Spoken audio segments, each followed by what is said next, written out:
Season isn't on their minds right now. We're going to just take each game, as I say all the time, each game, one game at a time, one play at a time. In this next storm of games, we're going to be locked in. We're going to be energized. We're going to bring that juice. We're going to be locked into our technique, our assignment, our alignment. If we win the line of scrimmage, we win each game.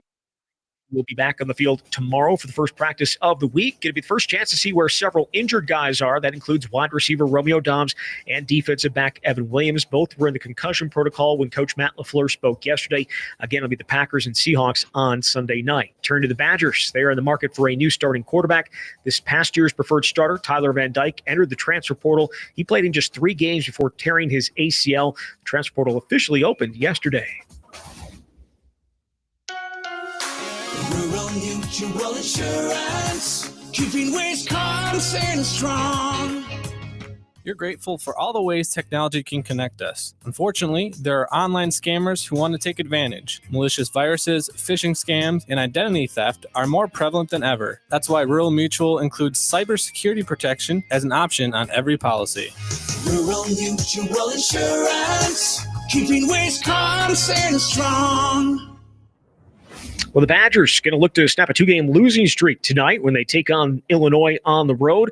Wisconsin has lost 8 straight overall to the Illini, who come in off an overtime loss to Northwestern. Tip down in Champaign is set for 8. With this Wisconsin Sports Zone Network update, I'm Zach Heilprin.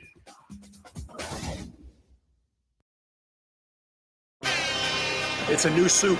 We got to get that can opener out and open up the ingredients and pour it in and stir it up. When you lose a guy with that impact, it's huge. For our club and how we're built, that's a big ingredient. This is where Wisconsin gathers to talk sports. Packers, Brewers, Badgers, Bucks. The Wisco Sports Show is on the air. Now, here's your host, Grant Bills.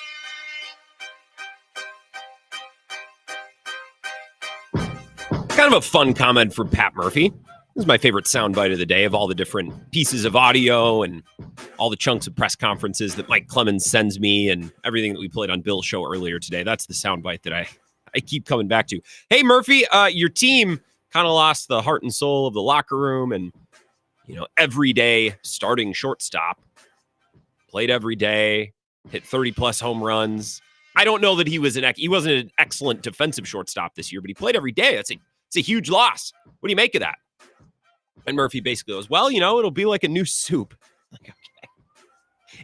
If I was a Cubs fan or a Cardinals fan, I'd be like, how's this team do it? They're probably going to trade Devin Williams too. They're probably still going to win the division. If I was a fan of a team that rivals the Brewers, I'd be like, what the hell? There's guys at winter meetings talking about soup, and they're probably going to win 85-plus games again this year. Maybe this is the year they drop off, but I don't know. I'm kind of done thinking this is the year the bottom falls out on the Brewers because it just hasn't happened. Why would it happen now?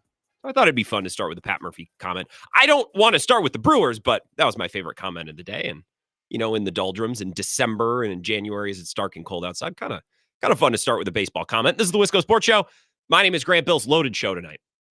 And you know me at this point. I don't just throw the L word around. We have 2 excellent guests. Sam Bruchhaus, Sumer Sports. One of my favorite guests, and it's actually funny because yesterday at some point I was scrolling Twitter and I saw Sam was live at Sumer Sports and doing a show. I haven't had Sam on in a while. I got to reach out to Matt, who does their booking. And then I just spaced it yesterday. And then Matt texted me today, said, hey, kind of a big moment in the season. We're releasing some grades and our Pro Bowlers and kind of our awards at Sumer. Do you want an analyst? And I said, I was going to ask you about Sam. So perfect. He's going to join us in about a half hour. Really good analyst. And if you heard him on the show before, I think you will agree. Excellent football information. And also, I DM'd him right before the show. I was like, do you have a take on Jeff Grimes? And I was expecting, yeah, I can talk college football, or nah, I don't really know much about him. And he sent me a paragraph of thoughts on Jeff Grimes, who the Badgers, they made that hire official just a little bit ago. So we might start with his opinion on Jeff Grimes and what Luke Fickell is doing now at offensive coordinator. And then at 5:30, it's Tuesday. Mike Clemens will be here with some assorted sound bites from the locker room. Jordan Love, Matt LaFleur, as we kind of continue to pick over what's left of the Detroit game. And we start to look forward to Seattle on Sunday Night Football coming up this weekend. 608-321-1670 if you want to call or text the show. Genuinely would love to have you. And you can comment on the live stream, YouTube, Facebook. I'm on Twitter at Wisco Grant.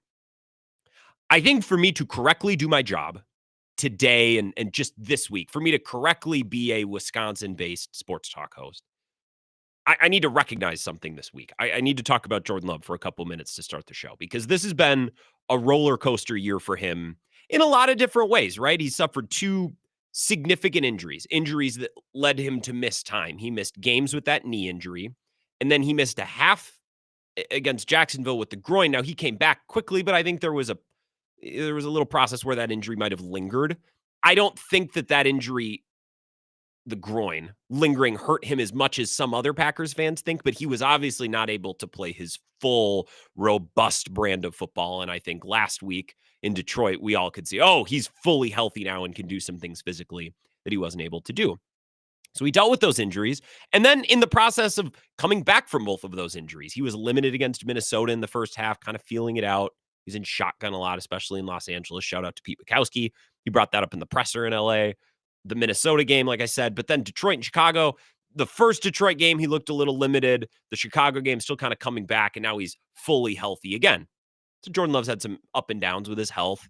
He had some really messy interceptions the first 2 months of the season. He was leading the league at one point, despite missing games, which is, honestly, I'm not even mad. I'm impressed. And some of the interceptions were fluky, but some of them were just straight bad. And I think Packers fans, we need to do a little bit better job calling a spade a spade. It's like, yeah, interceptions can be fluky and turnovers can be noisy in a way that some other quarterback statistics aren't. Like sack avoidance, that's not noisy. Jordan Love has been very good at that this season. Interceptions can be a little bit noisy, but he also just had some of the worst interceptions you can have. Some of the throws, the decisions that he made in the Vikings game, it's like, why are you throwing that ball to Christian Watson? Why are you trying to fit that over there? That pick 6 against the Rams and then the pick 6 against the Lions. It's like, man, interceptions can be fluky, but those are not flukes. Those are just dumb throws.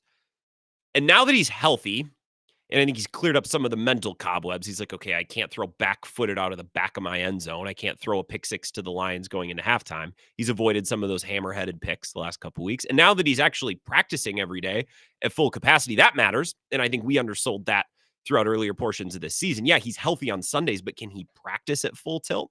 Can he continue to get into a rhythm with his teammates, with his line, with his receivers in a way that he probably couldn't earlier on? No, we probably undersold that. Now he's back at practice full throat. So as it turns out, when he can move and he can practice and he doesn't throw the ball to the other team, it's like, oh, actually, he's really good. And the offense is really good. And I have some statistics for you. I have some numbers. And I bookmarked a couple things today because, like this time last year, I'm starting to notice lots of analysts and reporters putting out like, hey, Jordan Love is actually near the top of the league in this stat. Since the bye, he's performing at this high of a level. Like, this is reminiscent of last year. It's really all starting to come together for him, and we're seeing that with the results of this offense. Here's a tweet with some data from Zach Cruz. Packers quarterback Jordan Love since the bye. So we're talking about the last 3 games, week 11, 12, 13, 14, or I guess 4 games. He's first in yards per attempt. So he's comfortably pushing the ball down the field. He's third in passer rating. He's 6 touchdown passes to 1 interception. That's excellent. Much better earlier on in the year when he's throwing 4 picks a game, but also throwing 3 interceptions a game. Right? His completion percentage, adjusted completion percentage, which factors drops and, other fluky things like that, 8th in football. Okay. For a quarterback that's not Goff or Burrow from an accuracy standpoint, I'll take 8th. Yeah, it's not top 5, but if he's top 10, on top of some of the other things he can do, that's a great spot to be. EPA per play, he's 2nd in all of football. 10.5 yards per attempt when pressured. So finding ways to avoid sacks, avoid pressure, push the ball down the field. He is excellent. He's 2nd in that statistic. And he's 1st in yards per attempt from a clean pocket. So when he's being pressured, when he's being protected, he's finding ways to effectively push the ball down the field, which has kind of been his thing. He likes to push the envelope. He likes to hunt big plays, and the offense has been rewarded by putting up lots of points ever since the bye when he's come back really healthy and been practicing and been able to get into a rhythm. Here's a graph, and if you're watching on the simulcast, I'll put this up on the screen as well. Tyler Brook, the 33rd team, posted this earlier today. It's from True Media. This is, I'm going to explain the Y and the X axis, okay? So if you're listening, try to picture this. The Y axis, the up and down, is adjusted net yards per attempt. So you're weighing with this statistic, and I don't pretend to perfectly understand it. Sam, our guest coming up at 4:30, could definitely speak to this, although I don't know if I want to get bogged down in stats with Sam. But adjusted net yards per attempt, Jordan Love is comfortably the best in football. And EPA per play per drop back. So we're only talking about Jordan Love's drop backs. This is not accounting for Josh Jacobs carries, for example. It's not accounting for Josh Jacobs carries. Basically, you're taking the running plays out. So EPA not per play, but per drop back. He is worse only than Stafford, Goff, Tua, and who is that? Trevor Lawrence, Goff, Stafford, Josh Allen, and Tua. So if you can picture this graph at home, if you're listening, I'm sorry, it's a visual medium and I'm doing my best to explain it. He's in the top right. He's all the way to the right in EPA per drop back, which means every passing attempt is averaging out to very, very good. And he's comfortably first all the way up at the top for adjusted net yards per attempt. So this passing attack led by Jordan Love, the long and short of it, maybe I didn't need to hit you with all those numbers, but the passing attack now with Jordan Love in this iteration, healthy, practicing, I think he's shaken out the mental cobwebs, let's say. He's eliminated some of those total boneheaded picks. This offense is really good, and Jordan Love has been really good. Now, were they perfect on Thursday? No, got off to a little bit of a slow start. And Christian Watson fumbled. That's not on Love, right? But I wouldn't be doing my job if I didn't say, hey, don't look now, but a player who we've been nitpicking and criticizing, valid, through the first couple months of the season, is actually playing really, really good. And that bodes well, and he'll be tested against a Seattle defense that's playing really, really well. Really smart coach, Mike McDonald. Really, really smart. Disguising things, manufacturing pressures, right? Tricking offensive play callers and quarterbacks. This would be a great test in Seattle in a hostile environment to boot, right? On Sunday night. So I wouldn't be doing my job if I didn't say to begin the show, hey, Jordan Love's playing awesome. And we should give him credit for that because I think we definitely, at least on this show, I think this is one of the few shows in the state that did this. We actually held his feet to the fire when he was playing kind of crummy earlier on in the year, at least in certain games, in certain moments. Something else that I wanted to address when we start the show. A Bears story? Can you humor me? Can we talk about another team? Yesterday, we talked about the Vikings and the Lions. Packers, obviously, we talk about them every day, but we haven't really talked about the Bears. There have been some stories to come out in the last 2 or 3 days that are just wild. And I think the only reason that these stories aren't getting talked about more is because the Bears are out of it and they have not yet begun searching for a new coach because the season's still going on. So I pulled this audio and I played this on Bill's show. This is from Waddle and Sylvie. It's a show on ESPN Chicago. Listen to this. It's about a minute and a half, and they're talking about some reporting that came from Dan McNeil, who used to be on Chicago radio, and I'll give you some more tidbits of what he had to say and what he's reported. But this is what I heard. I clipped this on Twitter. I was like, oh my God, I want to talk about this. One of the main reasons that Ryan Poles took the Bears job was because he liked the direct reporting nature to the team owner. It was very appetizing to him as a general manager to report directly to ownership. There was no buffer. If he had an issue, he can go right to George, right to ownership.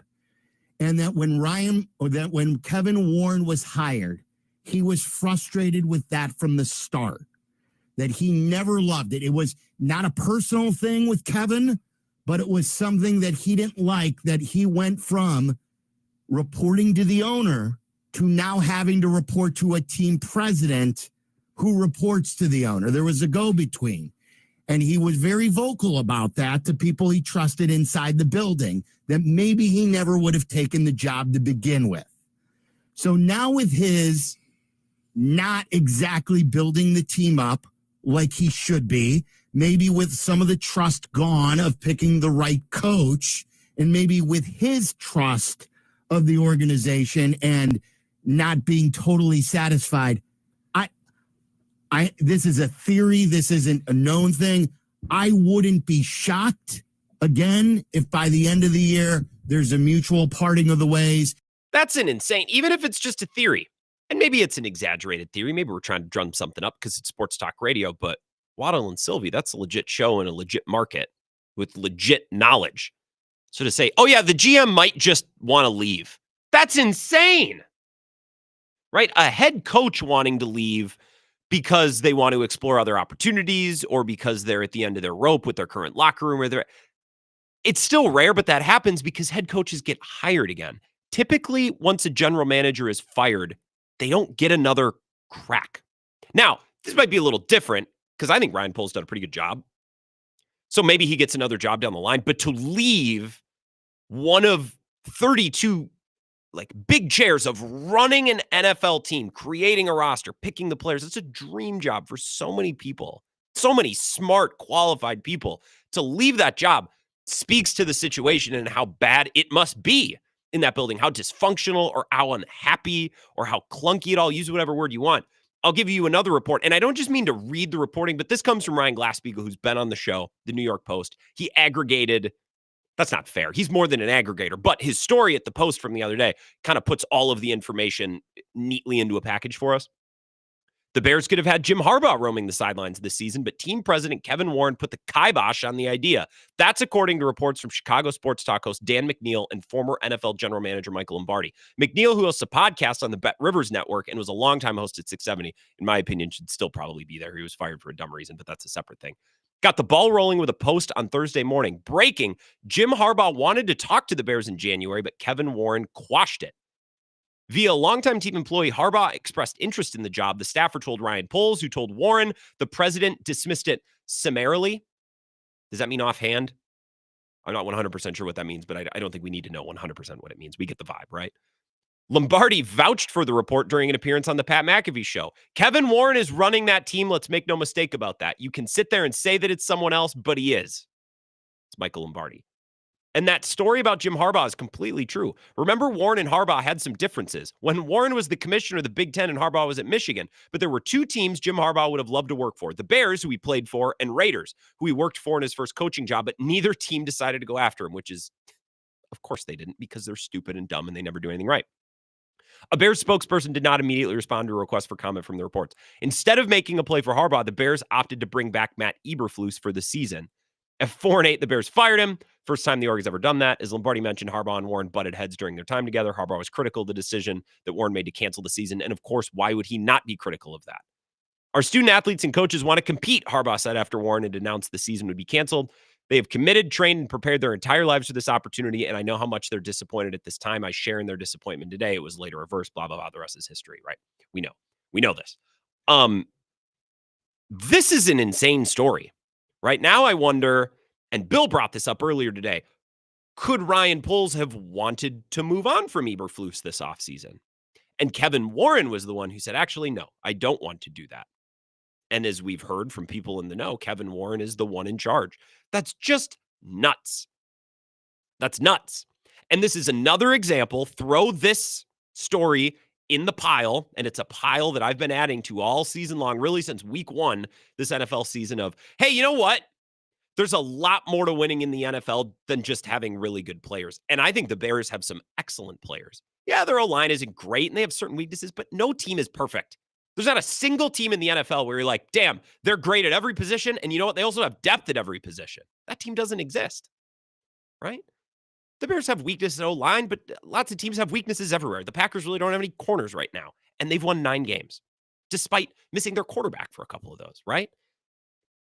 The price to get in the door of the club in the NFL is, hey, you have to have some good players. But I thought the Jets had some good players. Probably not as good as the Bears, but they had some good players. They're a tire fire. The Bears have some good players. I think Ryan Poles has done a really good job. And still, that team can't play their way out of a wet paper bag and get any wins because the whole thing top to bottom is just a mess. And that's why the NFL is cool. It's not just about like in the NBA, you get 2 top 15 players, you get 2 stars on your team. Just find a couple guys who can play defense and shoot threes. You win enough games. It is kind of that simple. Winning a title isn't that simple, but being good is that simple. In baseball, it's a little different, right? You'd spend a lot of money. Maybe it works. Maybe it doesn't. Guys get hurt. It's a long season. But in the NFL, step 1 is we need some good players. Step 2 and step 3 and step 4 and step 5. There's so many other steps. And the Bears, they've gotten step 1, and that's as far as they've gone. This story is wild.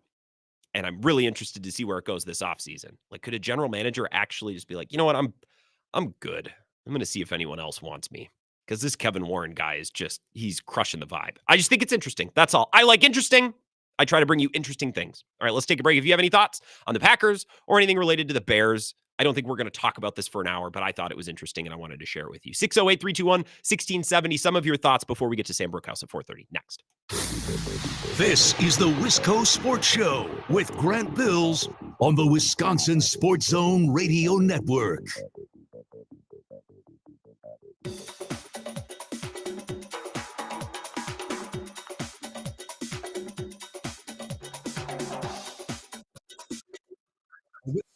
Sports Show will resume in 3 minutes.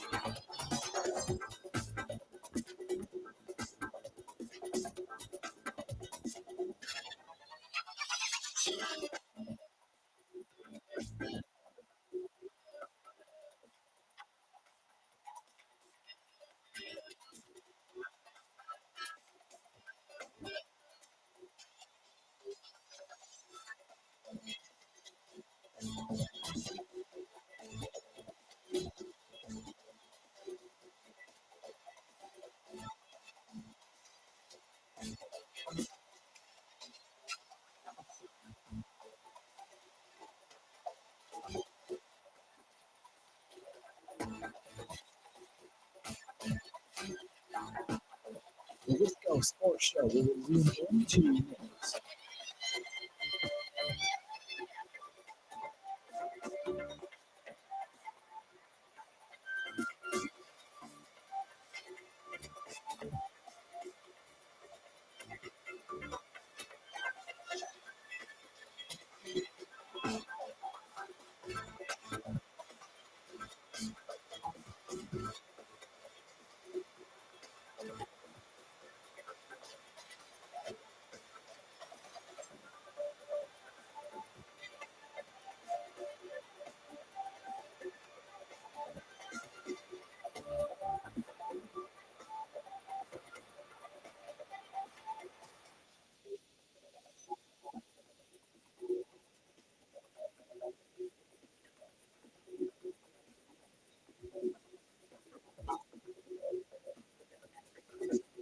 The Wisco Sports Show will resume in 1 minute.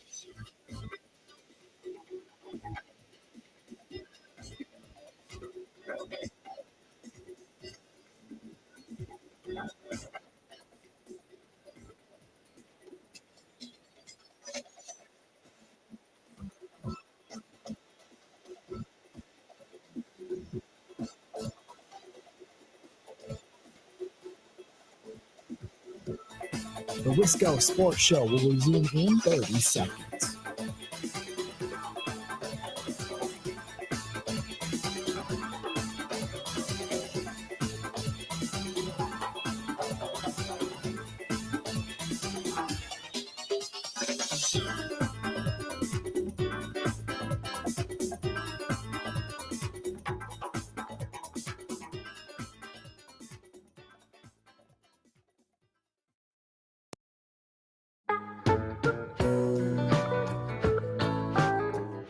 Wisco Sports Show. Mike Clemens in a little over an hour. Sam Bruchhaus, Sumer Sports, going to join us in about 10 minutes.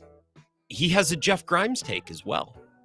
Luke Fickell found his offensive coordinator. We've known, we've thought, we've believed with good reason that this was going to be the hire. The Badgers just made it official within the last hour, I believe, just before the show started. So we'll talk NFL. I want to talk Packers, Lions, and about the division, the NFC, and all of it. I just want to talk about the league with Sam Bruchhaus in about 10 minutes. But he's a former college linebacker. He knows that world well. Want his take on Jeff Grimes, because this has kind of got to work for Luke Fickell. If this one doesn't work, I'm not saying he's going to get fired, but this better work. Put it that way. 608-321-1670. If you have any thoughts before we get to Sam, would love to take your calls. Let's take a call. Wisco Sports Show. Hello, who's this? Denny from Holman. Denny. So I thought you were going to bat lead off yesterday, and I got rope-a-doped by Cone Roller, but I not surprised. First out of the shoot today. What's up? I know. Well, I just wanted to tell you, I totally agree with you about Love. I mean, he's had some just amazing, unrealistic passes this year that he's threaded to, right in between three different defenders and stuff. And then there's that one big drop that he had from Watson, that sucked because that was a beautiful ball he threw. I think this week against Seattle, the 11th or the 12th man, I think it's going to be a real test for the Packers. And I'm serious. I think they could have a problem with Seattle and also at Minnesota. At Minnesota, because how it's like playing there. It's so loud in the and their dome and everything. Yeah, and they're great. But, That team's really good to boot, and they have two great wide receivers. And I don't know who's covering them. Yeah. Denny, who on this team's covering Justin Jefferson and Jordan Addison? Who knows? I mean, with Williams out yet, that just kills us. Yeah. But I was going to tell you that I listened to Gerard on your stuff, and according to him, everything's going to hell for the Packers. Yeah, everything's going to hell in a handbasket if you ask Gerard in Delaware on Bill's show. Yeah. Oh God, I don't know how that guy gets first every time after the games with Bill, but he does. And it's like that guy must call and wait in line for hours. Well, he does. He's a patient lad. That's an important trait, by the way. If you're going to call sports talk radio shows, and I do my best, I feel bad when callers have to sit through a break or they have to sit through a full segment. Sometimes you got to do it though. You've got a lot of people on hold, and I like to take a lot of calls, but I understand that callers aren't everyone's bag, so I also try to take breaks here and there, have guests, and do other things. 608-321-1670. Appreciate the call, Denny. A couple of texts, and I want to pick it up from AJ in Janesville. Sylvie has the most Chicago sports radio voice ever, right up there with Mike North and Bob Swirsky. Yeah, and Dan McNeil, who's originally reporting, or I don't know that he came out and was like, I would like to report this, but he's worked in Chicago for a long time and knows a lot of people, basically saying, yeah, Harbaugh wanted to work for the Bears. Kevin Warren didn't want him. They had no interest because they wanted to retain Eberflus, or I don't know. Coincidentally, the Raiders also didn't want him, which it's just so stupid. Now, it's more stupid for the Bears because Harbaugh played there. His brand of football fits Chicago perfectly. We're going to get strong on the lines. We're going to be a physical team. Like that fit. We're going to build up the defense. That's Harbaugh. That's the Bears. And again, he played there. And he was at Michigan. He's a Midwest guy. Their disinterest in Harbaugh didn't make any sense at all. I thought, previous to some of this reporting, that Harbaugh didn't want to go there because he didn't want to work for Kevin Warren because of what happened in the Big Ten a couple of years ago. But apparently Harbaugh was like, no, I'd still like the job. And Warren's like, okay. So dumb. Now the Raiders, God only knows why the Raiders do what they do. They retained an interim, which I think is always the wrong thing to do. I still think turning down Jim Harbaugh is stupid. It was more stupid for the Bears, but also very stupid for the Raiders, who reportedly also weren't interested. Let's take one more call, and then we'll take our break. We'll get to Sam Bruchhaus, Sumer Sports. Wisco Sports Show. Who's this? You know who it is. Simpson. Must be. Yes. Of Rock Mornings with Brian and Gene. I talked to you this morning. My day was really getting sour because I hadn't spoken to you in, a couple hours? Afternoon, morning? It'd been too long. Been a couple of minutes. Yeah, I wasn't about to do the math. I don't know how many hours it's been actually. What? 8? Well, 10? I just got in my truck and I was listening to you talk and your callers talk about all this nonsensical stuff. I'd like to talk about the Celtics winning the NBA championship for a second year in a row. It's so far down that why? Because it's going to happen. You know it. Well, it might. I mean, it might be a more worthwhile conversation in March or May. What if teams do what Memphis did the other night? Hey, we're just going to let Drew Holiday shoot 17 threes and he's going to miss them all. That's not worrying to you? Well, no, because that's what the Celtics do. They take all the threes. Yeah, they shoot 60 threes and they lose games because of it when they're not going in. Yeah, but they're also, 20-4? Yeah, they're really good. Yeah. Yeah, exactly. Have you heard me claiming that the Celtics... I'm sorry. At certain points on this show, have I been behind this microphone, been like, you know what? I actually don't think the Celtics are all that. Like, I think the Sixers are going to beat them. Yeah. Or the Knicks. Yeah, you've said that. I don't think I have. No, you have. You hate the Celtics. I get it. It's okay. I mean, I don't like them, but I'm also not an idiot. Like, they're really good. They're going to beat your Bucks. They have an excellent team that their fraud owner paid for because it wasn't his money. And then they're like, actually, this costs too much. We're going to sell it and pass this bill along to someone else who's probably going to break up the team, which is whatever. Bears fly forever. Fraud owner. Please explain fraud owner. Well, Wick's kid. What was his name? Or Wick is the kid. Wick is the kid. Everyone thought Wick he was the owner. No. He was footing this huge bill, and he's peacocking on the sideline. You need to go back to Wikipedia and figure out all of your sources and all the information you're trying to spew on the radio. Wick does not have a kid, and he is not the kid. Wick is the man. Wick is the son of the actual billionaire guy. And I can't remember the dad's name. But Wick is So the Wick's son. The dad was like, we have this great investment in the team. You can run it if you want. And then the dad realized, oh, it's going to cost us a ton of money. Now's the time to sell. And the kid's like, actually, I said we'd pay for all this stuff, but it's actually not even my money. It's daddy's team, and he wants to sell it. That would be Wick. Wick is the son. I misspoke. You're gonna say that I'm wrong in everything else I've said because I forgot the name of the kid of the owner of your team that has nothing to do with Wisconsin or the point of the show. I'm not going to say you're wrong. You are wrong. That's all there is to it. All right. Well, you know what? We could keep doing this. I don't know what the point is, though, Simpson. I'd say that's a good call. I always enjoy talking to you. I don't know what to do with that. You're kind of in the middle of a football segment. Jeremy and Scotty tweets in, just another likable Celtics fan. Yeah, Wick ran up this massive bill and was like, we'll pay. The only thing that matters is banners. And then the dad, who really controls the team, not that he ever would show, he was like the shadow owner the whole time. He was actually in charge. He was like, actually, we're not going to pay for that. And then the kid's like, sorry, I'm not really in charge. Anyways, there's 4 minutes on the Celtics. I know everyone's like, damn, I'm glad we did that. I know. I'm glad. I was worried we were going to be able to work that into tonight's show. Sam Bruchhaus, Sumer Sports. He's going to join us next. This is the Wisco Sports Show with Grant Bills on the Wisconsin Sports Zone Radio Network.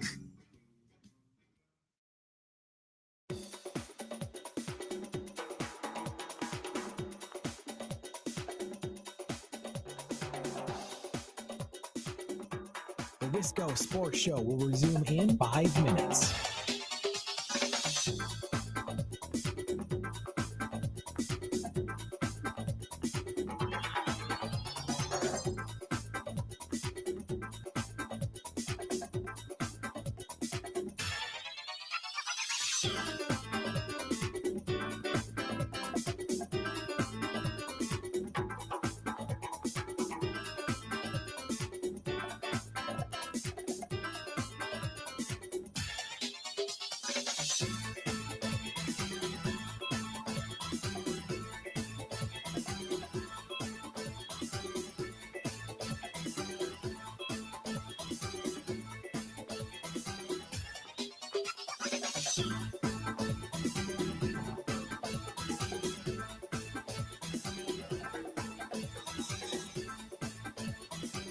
The Wisco Sports Show will resume in 4 minutes.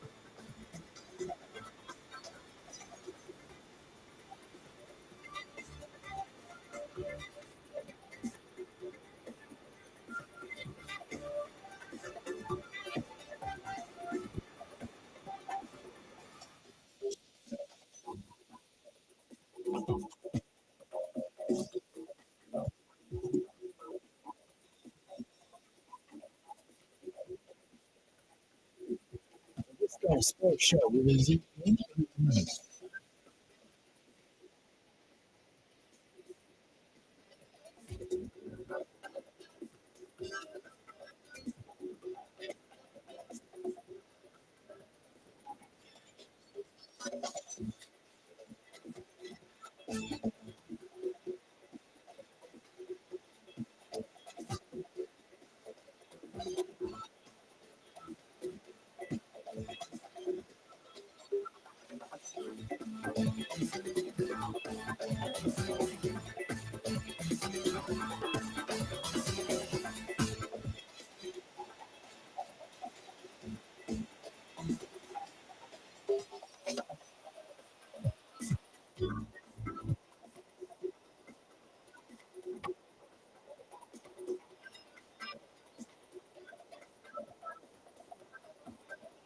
Wisco Sports Show will resume in 2 minutes.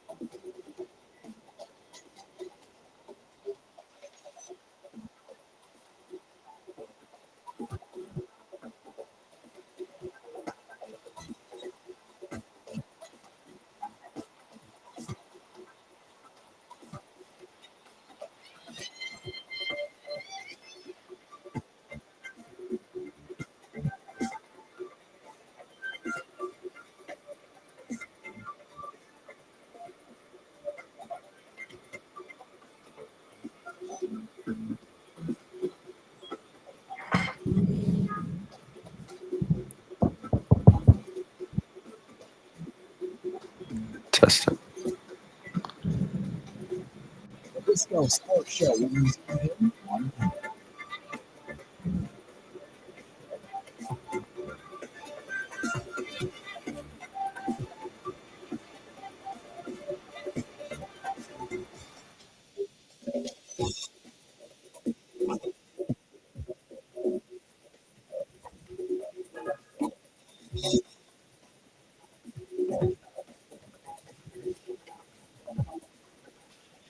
The Wisco Sports Show will resume in 30 seconds.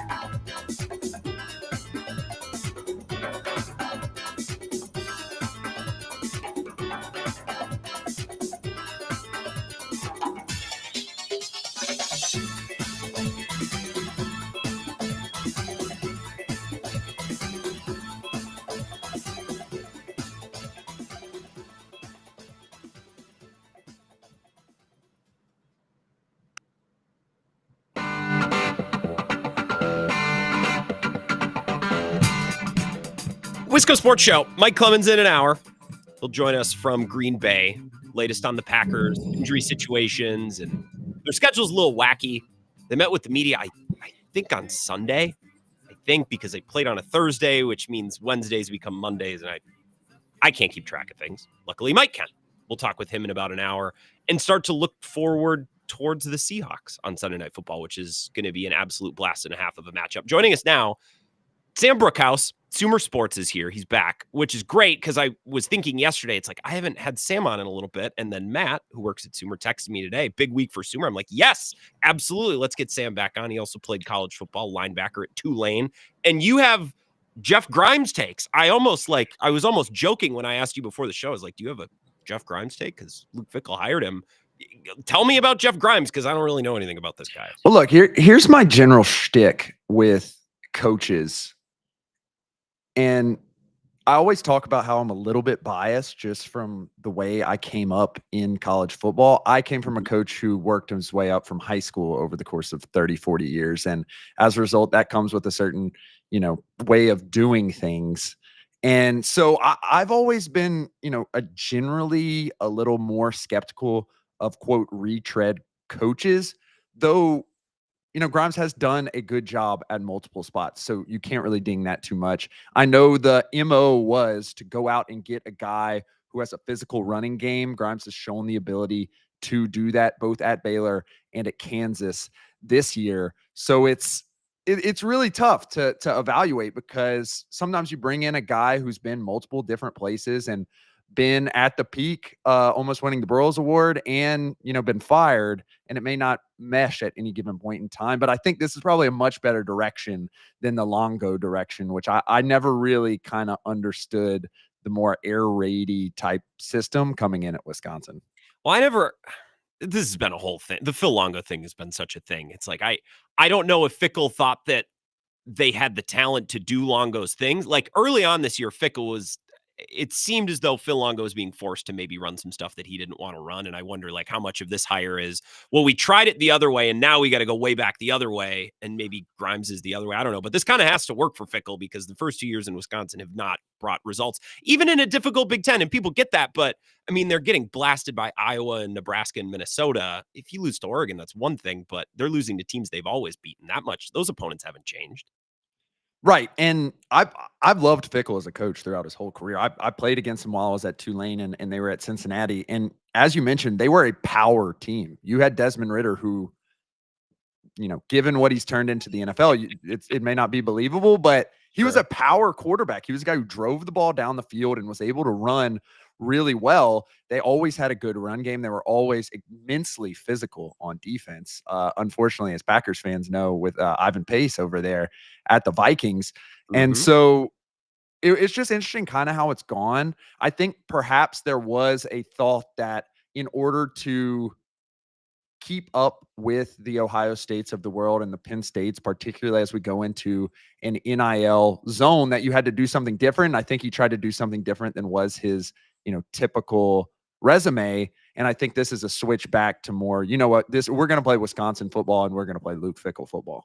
The most negative spin, and it's the spin that many listeners and myself have landed on. It's like, well, we built a team to only lose by a little to Oregon and Penn State and Ohio State, and then also get smashed by the more physical teams that we used to beat. So it's like the worst of both worlds. It's a negative spin. We don't need to spend too much time talking about Jeff Grimes, but I know you know college football super well too. Let's go back to Thursday, because I believe the last time we chatted, we talked a lot about the NFC North, this black and blue division, even though two of the teams are in domes, but they're both also really physical, the Vikings and the Lions especially. Packers fans, we were upset on Thursday night because we lost, even though it was a great game.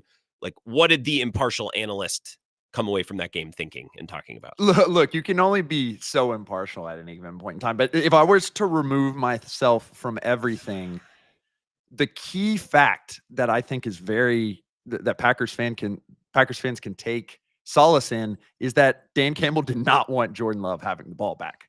Yeah. And I think that was the takeaway from the whole game, that even though there were a lot of injuries on that Lions defense, their safety room was mostly intact. Those two safeties are absolute killers, both in the run game and in the passing game. Their cornerback room was mostly intact, and they were able to move the ball pretty consistently throughout the game. I think it's two teams that are kind of in a different lifespan. You know, the Packers are still very, very young. They're still building to what they will be. Jordan Love's still a very young quarterback, and I think the Lions are just at a point in their maturity where they have a veteran quarterback who's figured some stuff out. They've worked together for 3-4+ years at this point now, and this is probably their peak. I think the Packers are just behind there. And when I'm saying just, it's minute, and that's why it ended up coming down to a 4th and 1 kick to win the game. So my next question was going to be, and maybe you just answered this question, but I was going to ask you to fill in the blank, classic interviewer question. But like, the Packers are 0-3 against the Vikings and the Lions so far because, like, is it a lifespan thing? Are the Packers just younger and the Lions are a couple years ahead, but they also lost to the Vikings? But Jordan Love was just hurt and he was coming back. That game feels like so long ago. It's actually really hard to do anything, I think, with that first Packers-Vikings game. Yeah. There's holes on the defense too, which has been the thing, particularly against the Lions on Thursday. The holes on the defense are substantially more problematic than they are for the Lions right now, and then particularly for the Vikings, where, you know, there's two positions at outside corner that's a hole, and everything else seems to be locked down. I still have questions about their safety room, that even though Metellus has played well, Smith has played well, Bynum's played well, in terms of our advanced metrics that use AI and tracking, sometimes they don't look that good in those grades, but they're playing well all together. And B-Flow has a beautiful scheme for them, Brian Flores does. And I think there's just bigger holes on this Packers team, and it's a result of really investing in all these young guys and a couple pieces there that here and there, like Jair Alexander being out at any given point in time, it seems like at this point. Yeah. But we're talking about like the thinnest of margins here. Like, these are three of the top 5 best teams in the NFC. Yeah. Maybe the top 4 plus the Eagles. Well, and what's funny is, and I brought this up last night because I do this show and then I produce a 4-hour show earlier in the day, and it's a different audience, and we hear lots of different, input points from listeners and comments and calls. And like last Thursday night, Packers fans are frustrated. It's like, why can't LaFleur beat Dan Campbell? Why can't they beat the best teams, the Vikings and the Lions especially? And what I kind of hinted at last night, it's like, guys, in my lifetime, in this century, the only times that the Packers haven't won this division, it's because their quarterback got hurt or like McCarthy got fired, like something went wrong. Packers fans in my lifetime have never really had to face the reality of, hey, we have a great team. Like, these other teams are just better. Like, you go back and look at the North year by year by year. That has never really happened. And I think I don't want to say it's humbling, but I think it's perspective that maybe a lot of, especially younger fans, Packers fans don't have. It's like sometimes another team in your division is just better. And that's a tough reality, but I think that might be the reality. Better by a slim margin, but better nonetheless. I think that's a new dynamic for lots of Packers fans. Well, and it's tough to split hairs at any given point in time. I think the NFC North most resembles the NFC West of old, where pick a 49ers coach, Harbaugh or Shanahan, Carroll and McVay were all in the same division. And so you had all these narratives. Oh, McVay can't beat Shanahan, and oh, Harbaugh can't beat Carroll. And it's just kind of variance, and it's kind of how the roster bends at any given point in time. And I'd just rather be good, especially sitting here as a Saints fan right now. I would much rather be in the Packers view. And so I think, particularly as an analyst, what you try to do is you try to take away the patterns, and the patterns are, let's try to limit loves turnovers. Let's really, ground and pound. We know that we have a pretty good success rate on the ground. We're able to be effective and efficient on the ground on offense. And on defense, let's try our best to generate havoc, to generate big plays, Xavier McKinney picks. Let's do what it takes to do that. And they were able to get one from Goff in the game. And that's the strategy that you got to take away. And some of the things that, break here or there, you have to try to, as annoying as they may be, you have to try to back away from those and stick to the process. Well, and if the Packers stop one of those 4th and goals, like they win the game. And then all of the other things that were, I don't want to say freaking out about, but all of the other things, it's like, well, that was just one of many plays in a game. So those 2 4th downs you talked about Dan Campbell or, going forward on his own 30 and then going forward at the end of the game. I thought the 2 most consequential 4th down decisions were those 2 4th and goals, and they executed them both. Definitely. And then the game was decided by 3 points. So that's where I kind of fall with that game. Sam Bruchhaus is here, Sumer Sports. Listen to Sumer Daily. So the Seahawks, this is an interesting team to me, and my dumb view is that they resemble the Packers a little bit, and they have these dynamic playmakers on the outside. And Seattle, as we saw in Arizona, can go into a dome and sling it. Like they can do that. But also with, Kenneth Walker Jr. and Charbonnet, like they can pound it in the elements too on the grass, and the Packers can kind of do that with Josh Jacobs. So I like that similarity. The Packers have done an okay job the last few weeks stopping the run. I think Jeff Hafley's emphasized that and then have just tried to figure it out everywhere else. Like, how do you see this Packers defense? Let's start there matching up with Seattle this weekend. It's a great point. I think the biggest piece where the Seahawks have been exploited throughout the year has been at the tackle positions. We saw Nick Bosa quite literally single-handedly wreck a game on Thursday night weeks ago. And I think typically if you can get to Geno, it goes well for you. Geno's stats when he is pressured, when they are able to get to him multiple times, really dip down low. Now, Geno has been on a good run here. And moreover, we're starting to see him do more with his legs.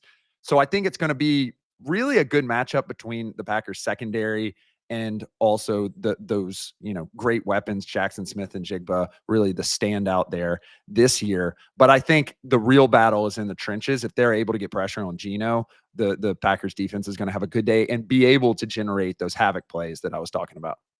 Well, Mike, tell us a little bit about Mike Macdonald, because from smart football people, I keep hearing, man, if this was an offensive guy, everyone would be going nuts over him. But his success and his creativity is coming on the defense, so that doesn't get as much run. But he's probably going to make things difficult and try to confuse Jordan Love and try to do the same, right? Yeah. So here's where it kind of gets interesting and where I think Packers fans should watch the game and not be confused to a certain degree if this is what's happening is Mike Macdonald typically will allow people to get their rocks up on the run game. That is kind of the MO of those guys that came out of Michigan. We saw this really highlighted as it seemed to be Jesse Minter's kind of standpoint when the Chargers were playing the Chiefs this past week, where, okay, we'll let you run a little bit, but you're not going to kill us with big plays, and your quarterback is not going to get it going. Obviously, Patrick Mahomes was able to get it going at the end. That's Patrick Mahomes. They kind of have a similar setup in the secondary, kind of to what the Packers have, where they're led by Julian Love, who's a free safety coverage guy who really is kind of their guy. When he's out of the game, there's a lot of problems in their coverage unit, but he's able to cover up a lot, much like Xavier McKinney is. The big difference is now Macdonald has created a monster yet again in Leonard Williams, who, when you look at our metrics, it's stunning given how long he's been in the league. He is fantastic in the pass game and in the run game, and he is really a world beater. And I'm really interested to see if he's able to heat up Jordan Love a little bit and shut down that run game to a certain degree single-handedly, even though the scheme is more inclined to allow the run to beat you rather than the pass. This is going to be a really fun game. And I think the Packers probably try to establish the run Sunday night. I know that's such a corny phrase, but first couple drives, the Packers went 3 and out or 3 and out or 6 and out. And it's like, man, Josh Jacobs has been on a heater and it felt like he had barely touched the ball. So I'm interested to see if the Packers play into that Sunday night. So at Sumer, I saw you had a live stream with Lindsay earlier today. Your Pro Bowl selections are coming out. You're doing awards. So like, what can we find at Sumer? What can we read from you this week? Yeah, so I'm coming out with a super special one tomorrow for the fans, both of for the Swiftie fans and for the fans of just general quarterbacks. I'm coming out with a piece a little bit away from, the metrics. We like doing some fun stuff where I'm comparing Taylor Swift albums to, quarterbacks in the league. So that'll be a really fun one. But then we're getting right back to brass tacks. We're coming out with an All-America award. We're coming out with our Pro Bowl votes. There's a couple Packers here and there. There's a lot of good stuff from everyone across shows. It's going to be really exciting to hear the feedback on those Pro Bowl awards. We love starting discussions over here at Sumer Sports. It'll be really interesting to see how it goes. I like that. That's fun. I'm going to look for that tomorrow. Sam, I appreciate the time. Enjoy the games this weekend, man. Nice to chat. Thank you very much, Grant. Talk soon. Sam Bruchhaus. I appreciate him doing 4:30 it's kind of a crummy time. And that's why doing Bill's show and booking guests on Bill's show is nice. It's like, hey, we can do 10:30 in the morning and then it's off your plate. Sometimes I feel bad, a little bit worse for doing like, hey, can you come on at 5:30 on a Friday night, which I occasionally do to people. And I feel bad. So follow Sam Bruchhaus on Twitter. Support his stuff. Sumer Sports is really, really good. And his live stream, his show with Lindsay earlier today, Lindsay Rhodes, was excellent as well. And look for his work tomorrow. 3 minutes. We'll come back. Wrap up hour number 1 of the Wisco Sports Show next. This is the Wisco Sports Show with Grant Bills on the Wisconsin Sports Zone Radio Network.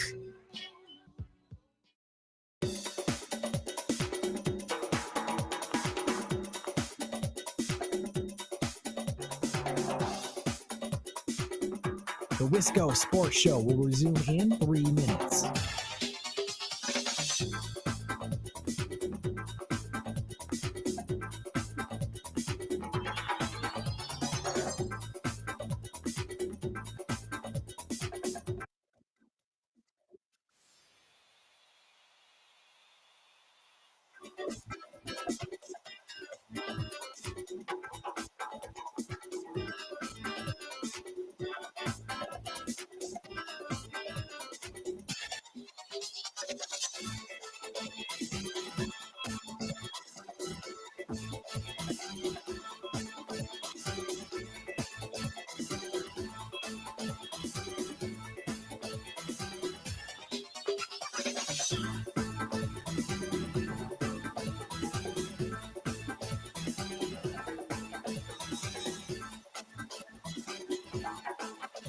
The Wisco Sports Show will resume in 2 minutes.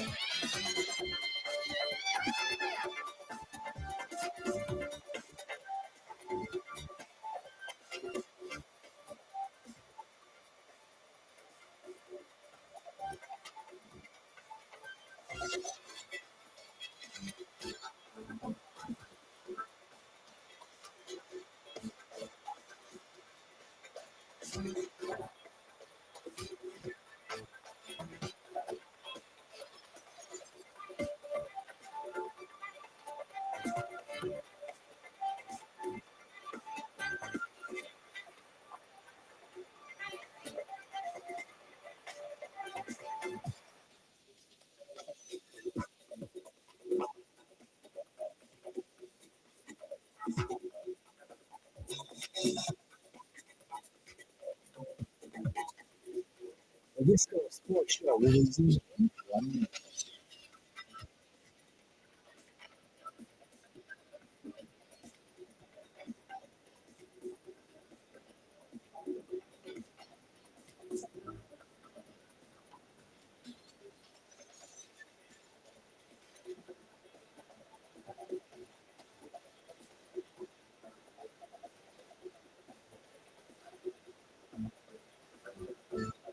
The Wisco Sports Show will resume in 30 seconds.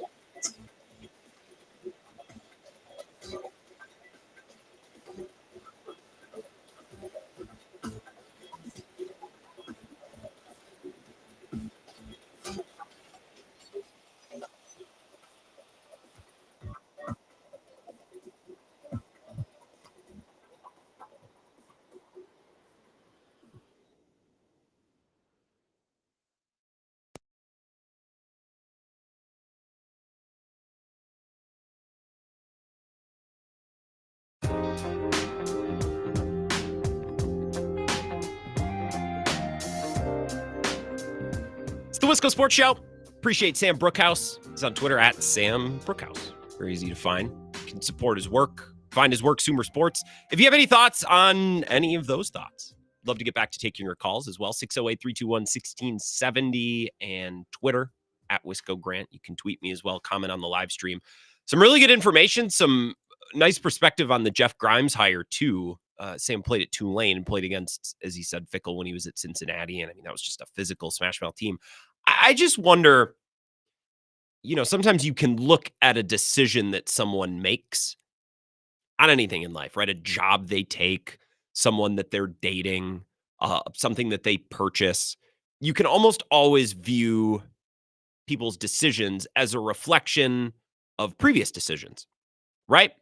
Like if someone in their 30s or 40s who makes good money buys a 10-year-old Toyota, right? Which, by the way, I love Toyotas. Like I drive a used car myself. There's nothing wrong with that.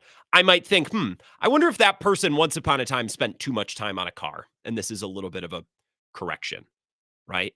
I wonder if one of my friends is dating a new woman and that woman is very quiet.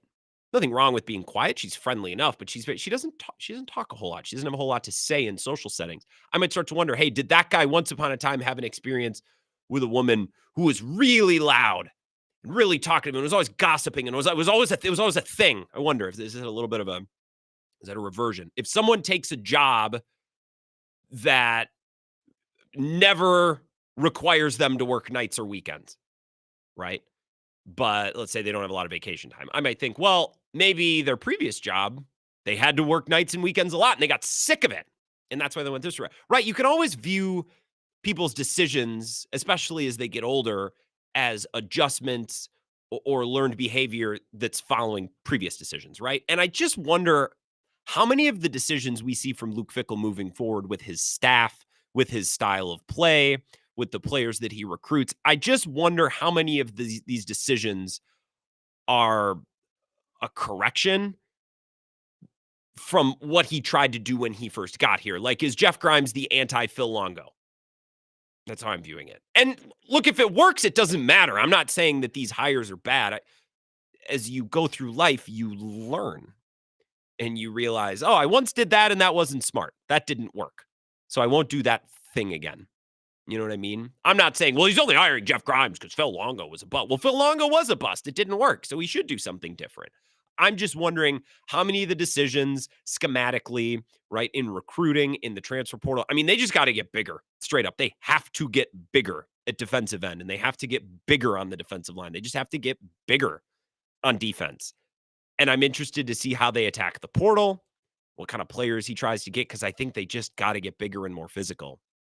And I know it was slightly tongue-in-cheek when I said it to Sam. Sam was pointing out, well, I think that they were trying to be more competitive with Penn State and Oregon and Ohio State and maybe got away from who they had been in the past. And my nihilist view on that line of thinking is, oh, great. We blew up our chances at competing with our main rivals for the sake of losing by less to Oregon, Penn State, Ohio State. Right? And that's a little unfair. It's probably a lot unfair, but it's especially unfair this year because I think if they had anyone not named Braden Locke playing quarterback, they probably beat Oregon because Oregon was tired and they'd played like 8 or 9 conference games in a row and Oregon was there to be had. But that happens in college football, right? Like you don't often line up against the number 1 team in football, everything being even, and just beat them. Like it doesn't mean, oh, the other team was tired. Oh, the other team had an injury. Yeah, that's how a team like Wisconsin beats a team like Oregon. Every once in a while, the universe sets you up like that. And I think if they had anyone playing quarterback other than Braden Locke, they probably win that game. But still, I think a lot of the changes schematically, changes to the coaching staff, changing to the types of players, especially the recruiting in the portal, I think it's an adjustment from how poorly the last 2 years have gone, which is good. But I think it's obvious it's easy to see. 2-minute update from Zach. We'll continue the show next.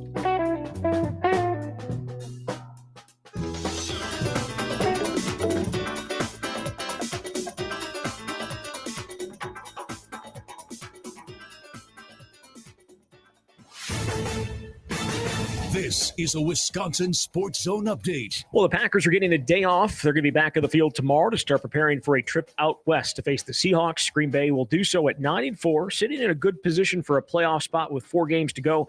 But any look ahead is not in Coach Matt LaFleur's mind. There's a lot of ball in front of us, and we got to continue to make sure that we look no further than what is right in front of us, and take that day-by-day approach, because that gives you your best opportunity to go out there on Sunday night and play your best ball. So if we look any further than that, then you get your ass kicked in this league. Packers dealing with some injury issues, namely with wide receiver Romeo Doubs and safety Evan Williams. Both are still in the concussion protocol. The news was not horrible for safety Javon Bullard, who left with a leg injury against Detroit last week. LaFleur said he'd be week to week. Again, Packers and Seahawks coming up on Sunday night. Turning to Wisconsin, the transfer portal officially opened yesterday. So far, a double-digit number of Badgers have entered, including quarterback Tyler Van Dyke. Means Wisconsin going to have a different starting quarterback in their opener for a fourth straight year next fall. Rural Mutual Insurance, keeping Wisconsin strong.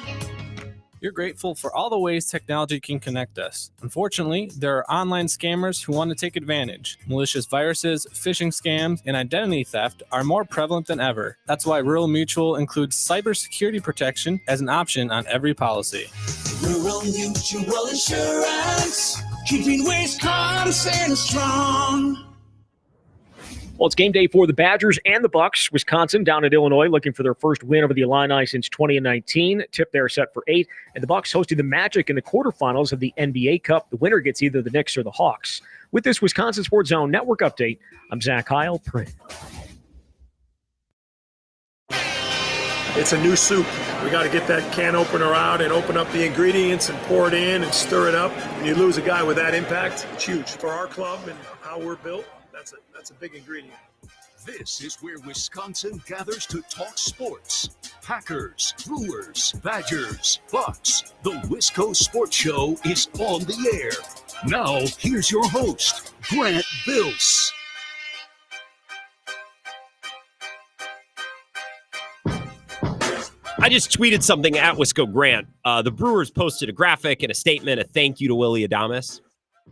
And I'm going to read for you what the caption was. You set an example for what it means to be a Milwaukee Brewer. You embodied true leadership and delivered countless unforgettable moments in just 4 years. You will always be beloved here in Wisconsin. Thank you at Willie A02 for everything you gave to our team and our city, with a blue heart emoji.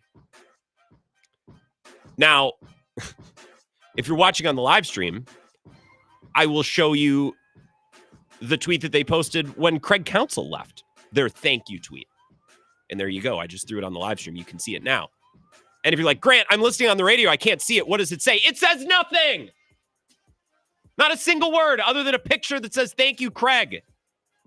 I will compare, moving forward, I will compare every thank you departure message that the Brewers post. How thoughtful, how heartfelt, how specific, right? How genuine. I will always compare them to the post that Craig got, which was basically a middle finger.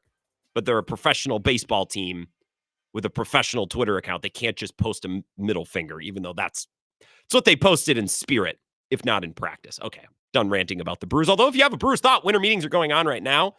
Max Fried just signed a big deal to go to the Yankees, 8 years, a couple $100 million. And every time I see a deal like that, I laugh because my Brewers fan perspective is have fun paying that guy all that money. Even though he's probably great, right? Juan Soto is great. Willie Adames is great. But my thought, the way that my Brewers fandom has trained me to think is, yeah, in that ballpark, good luck with that contract. Yeah, 8 years. Yeah, maybe the first couple will be good, as if having a great starting pitcher for a couple of years isn't a great thing. Just don't have the finances, don't have the means. It's like, nah, if the last year or two of the contract sucks, can't do it. Can't foot that bill. And it's just hilarious. Juan Soto gets 15 years, and everyone's like, well, the last 2 or 3 might not be great. The Brewers once gave Lorenzo Cain 5 years. It's like, the last year might be rough. The last year of a 5-year deal. And Lorenzo Cain, what was it, $80 million? Let's just say it wasn't $750 million. Put it that way. And I got a tweet earlier on in the show from Eric that asked, is Juan Soto effectively richer than Mark Atanasio? I don't know how that works. I don't know how net worth works. Is the franchise value of the Brewers included in Mark Atanasio's net worth? Can't be, right? Because every time I look up his net worth, it's $700 million. The Brewers are, if you were to sell the Brewers, that number, or is that number included? I don't know. I don't know how that works. Is Juan Soto's net worth all of a sudden the full value of that contract because it's fully guaranteed? I don't know. I'm not an economist. I'm not a financier. I'm a radio show host, and a lousy one at that. We can get back to talking about Jordan Love. If you have takes on Jeff Grimes, I'll take your call. I don't have much to say. I need to listen to the camp and do a whole bunch of reading before I start to draw conclusions, because my base knowledge of college football is not what many of yours is, or what Sam Bruchhaus is, or what Zach or Jesse is. Mike Clemens, by the way, in a half hour. Let's get back to your calls. 608-321-1670. Wisco Sports Show. Who's this? It's Darnell. Hey, Darnell. What's going on? Hey. All right. So, number one, I do think that Jordan Love is going to have one of those 4, 5, 6 touchdown performances coming up. He's been close. It feels like he's been really close on the cusp of that, but just hasn't, there's been a lot of Josh Jacobs inside the 6-yard line. And he's getting the job done, and that's perfect. I have no problem with that whatsoever. I'm just saying that I think that there's going to be some more of those big plays that get down at the 3 that they are able to get into the end zone. You know what I mean? And maybe boost those numbers a little bit. I do. It's just their early season red zone efficiency was so poor. And it feels like the last couple of weeks, as their red zone efficiency has gone up, it's because they've been running the ball more. And at some point, look, when you're first and goal from the 8, you're not just going to be able to hand it off 3 times and punch it in. You're going to have to run route concepts or hit throws. And that one that he hit against the Niners, was it against the Niners to Jaden Reed, or maybe it was against the Dolphins? That's a great throw. It was a perfect ball, needed to be a perfect ball in the red zone. Otherwise, it's a pick or certainly a broken up pass. I think you're right, especially the way that Jordan Love was slinging the ball early in the year. It's man, he threw 3 picks, could have had another one, but he threw 5 touchdowns, and we kind of got away from that. And I think for the better, but the way that he's pushing the ball down the field and the way this offense is moving, I think you're right. He's probably due for a market correction there, and maybe a 3-touchdown game of his own instead of Josh Jacobs. Well, I also want to point out that I do not discriminate when it comes to touchdowns the Packers score. I'm good with any type of touchdown. It doesn't need to be a Jordan Love. Doesn't need to be a Jordan Love touchdown, pass, or run. It can be any type of touchdown. I'm going to be good with it. I also did want to say this about the NFC North.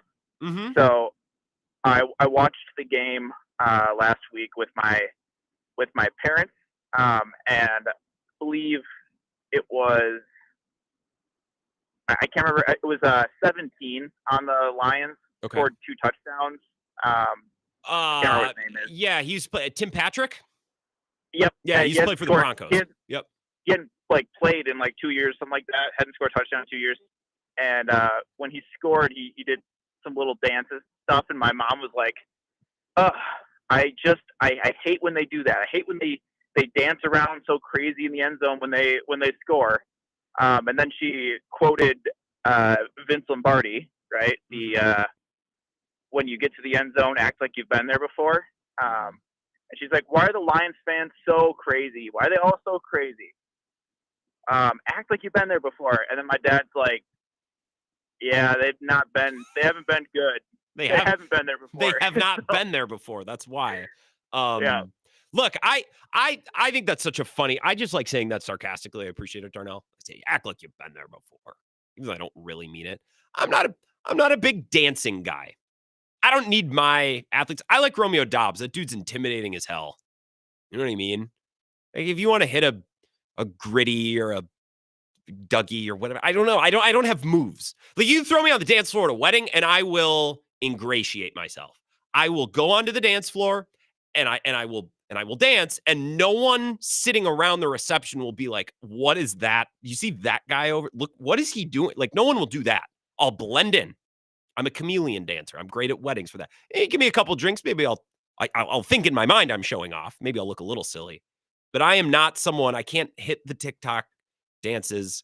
I can't do that. It's just not my thing. But I'm not going to, Lions, you want to do that? Packers, you want to do that? I don't care. It's not my thing, but that doesn't mean it can't be yours. 608-321-1670, another call, Wisco Sports Show. Who's this? Dean, how we doing? Dean, I'm excellent. How about you? I'm a very great cynic. I see the Nationals getting the first overall pick, and I think to myself, that's probably the most corrupt city in the world, and maybe that was the kickback for the Juan Soto loss of players some time ago. But good for those Nationals. They do that on a lottery now, right? Yeah, and I think I saw the Cardinals got the 5th. That's a nice pick for them. Yeah. Look forward to whoever that's going to be in 6 years, because that's how baseball works. So I had a little Well, during the call this morning with Ebo, I tried to recollect something that you had said, and I said, Nostradamus Grand predicted this back in the day, and it was about how the Bengals were too top-heavy, and so, they pay all this money to the wide receivers and the quarterback, and you had said how, the Bengals are too top-heavy and it's going to go bad. And I tried to cite the Grant Bill's Wisco Sports Show, and he was like, I don't know if that's a Nostradamus take. That's just something that's sort of out there. But you know what? So my bibliography question is, Grant, if I'm ever poaching your takes or quoting them long after the fact and trying to attribute them to you, should I be saying, this came from Grant, this isn't my material? Or do you care if I just go off and take your information and make it my own? I don't even remember saying that. So you can definitely take that. I remember certain conversations about the Bengals. Like I remember talking about the Bengals in that, like the Bills, they're going to have to move to a second iteration of this team with Joe Burrow, right? I remember talking about that because the Chiefs have done it and the Bills are now doing it as they move off of Stephon Diggs and others. The Bengals are going to have to do it now. But I think they're going to do it in some weird, twisted, messed up way. Because it's clear that, okay, so you're not going to pay T. Higgins because you're going to pay Jamar Chase. Okay, but you haven't paid Jamar Chase yet, which would be fine if you use that money on Joe Mixon and Jesse Bates and others, but they didn't. It's like they're paying no one, right? And I think they'll pay Jamar Chase, but I don't know what the Bengals are going to do moving forward. I'll tell you what, Dean, about last night. I haven't cared about a Monday Night Football game less in a long time. I watched a little bit of it. And I'm like, why? I don't even care. Neither one of these teams are in it. CeeDee Lamb's good, I guess, but like I drafted him second overall in fantasy and he hasn't done dick for me most weeks. So like I'm just jaded against that. And I didn't even watch the end. I saw there was some crazy punt block play. I don't care. That game lost me at halftime. I didn't care. Yeah, and the Simpsons broadcast couldn't save it for me. That was weird. The Simpsons thing, I was like, what is this? But maybe I'm just, not cultured enough. So if I literally steal one of your takes from tonight and say that to Ebo tomorrow, I'll give no credit to you whatsoever. You don't mind if I'm just taking your material and not cite my sources in my bibliography. Is that okay? That's more than fine. Unless it's something, no, I was going to say, unless it's something weird, but if it's weird, I actually don't want it attributed to me. So that's fine. Yeah, you can, fine. Okay. But I'll do my best when I feel like I have some guilt welling up from taking your takes because they're always pretty solid. So hey, all right. Well, thank you, Dean. I appreciate the compliment. 608-321-1670. Normally we begin the show by reacting to what happened the night before, and I just skipped it. We went to talking about Jordan Love, and I shared some really complimentary Jordan Love stats to begin the show, and maybe I'll reshare them here because it's been about an hour.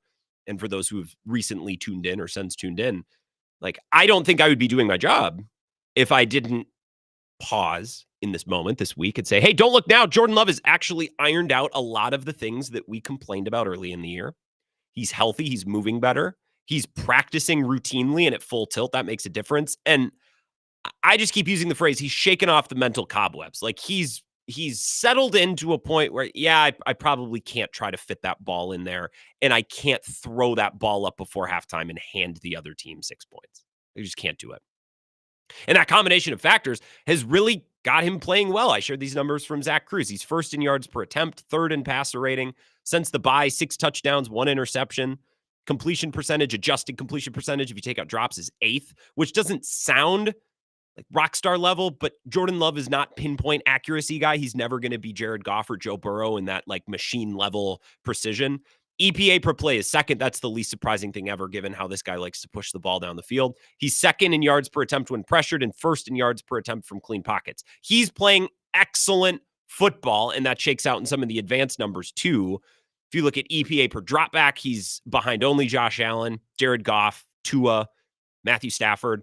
And if you look at adjusted net yards per attempt, he's head and shoulders better. He's like almost a full yard, if I'm reading this graph that I'm looking at correctly. Like he's a full yard better. The explosive plays down the field, he's pushing the ball down the field, which he was doing early on in the year too. But now you've he's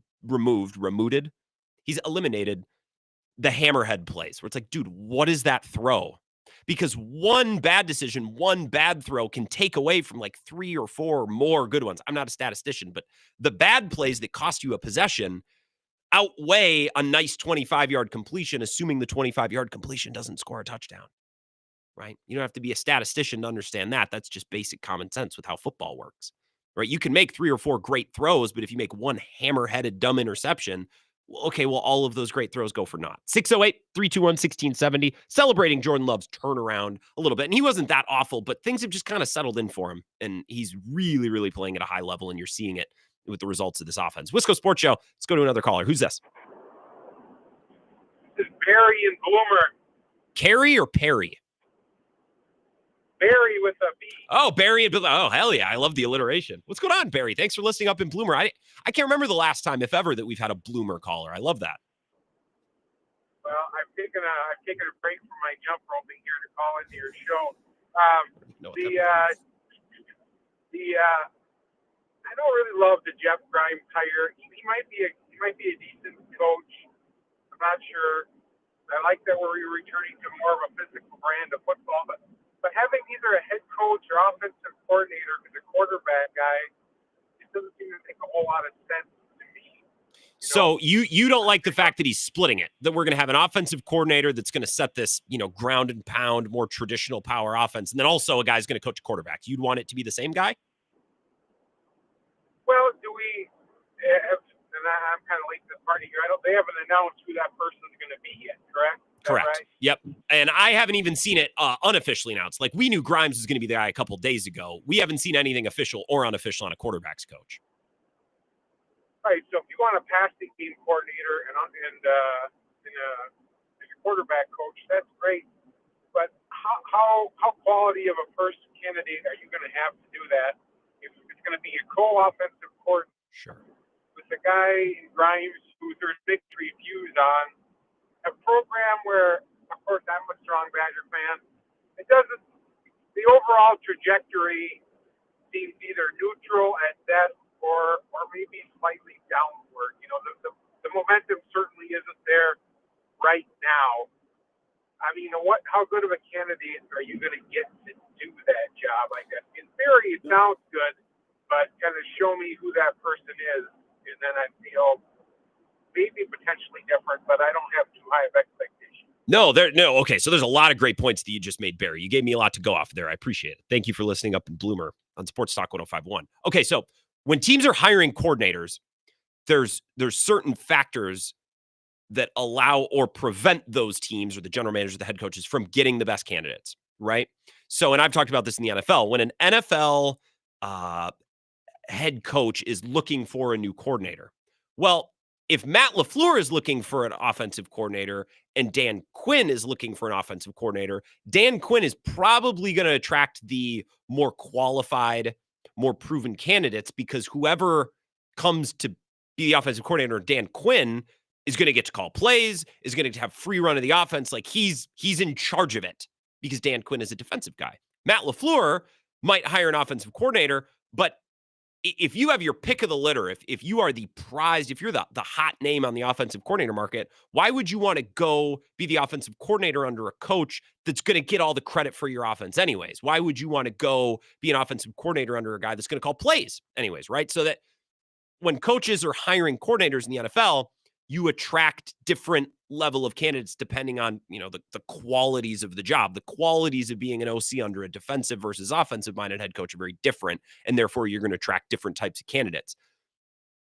Much of the same. And this is what Barry was hinting at with a situation like Luke Fickell. I think it's unfair to say that they're doing offensive coordinator by committee. I think that's a little bit of I think that's too far. I think what they're doing is we want an offensive coordinator, but then we also want to divvy up the duties. We want a passing game guy. We want a quarterbacks coach. We want all of it, right? You are going to probably get lesser candidates for that reason.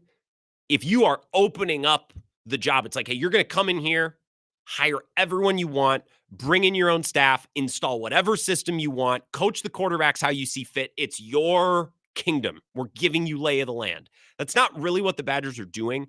I don't think they're doing it by committee. And Barry, I wouldn't be worried necessarily about the same things that you're worried about. What I would be worried about, and I think Wisconsin's feeling the effects, is if I was a great offensive coordinator with lots of choices, I don't know that this job is super appealing because it hasn't worked under Luke Fickell so far, and he just fired the last guy.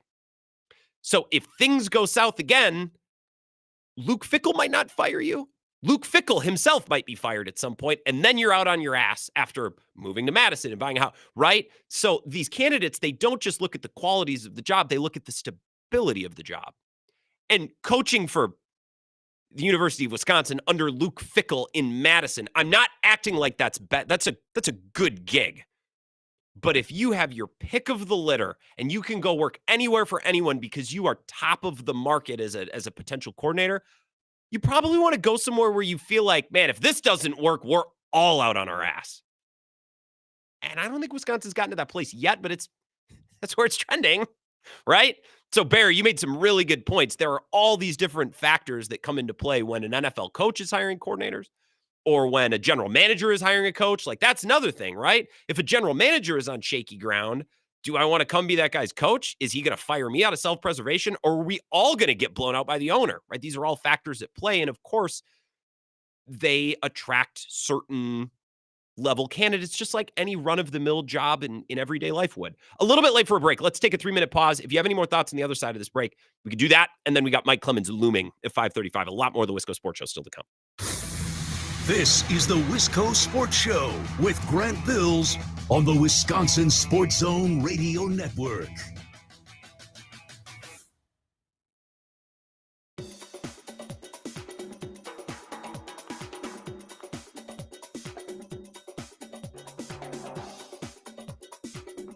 The Wisco Sports Show will resume in 3 minutes.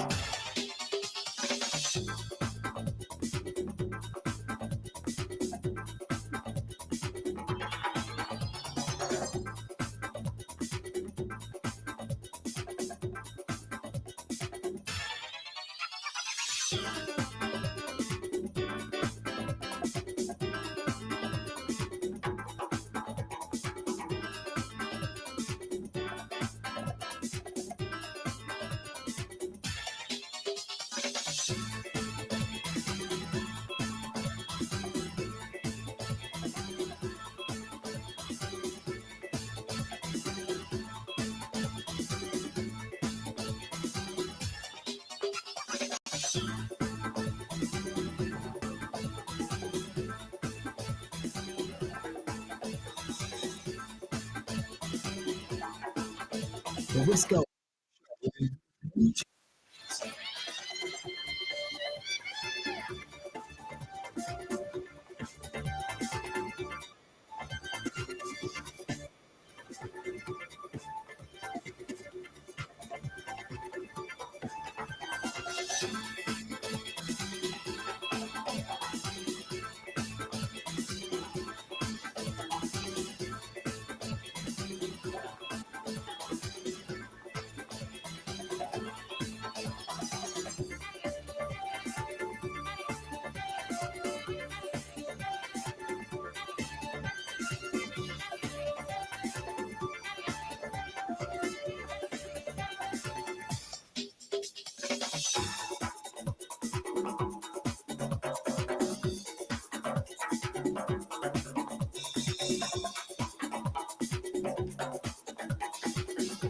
The Wisco Sports Show will resume in 1 minute.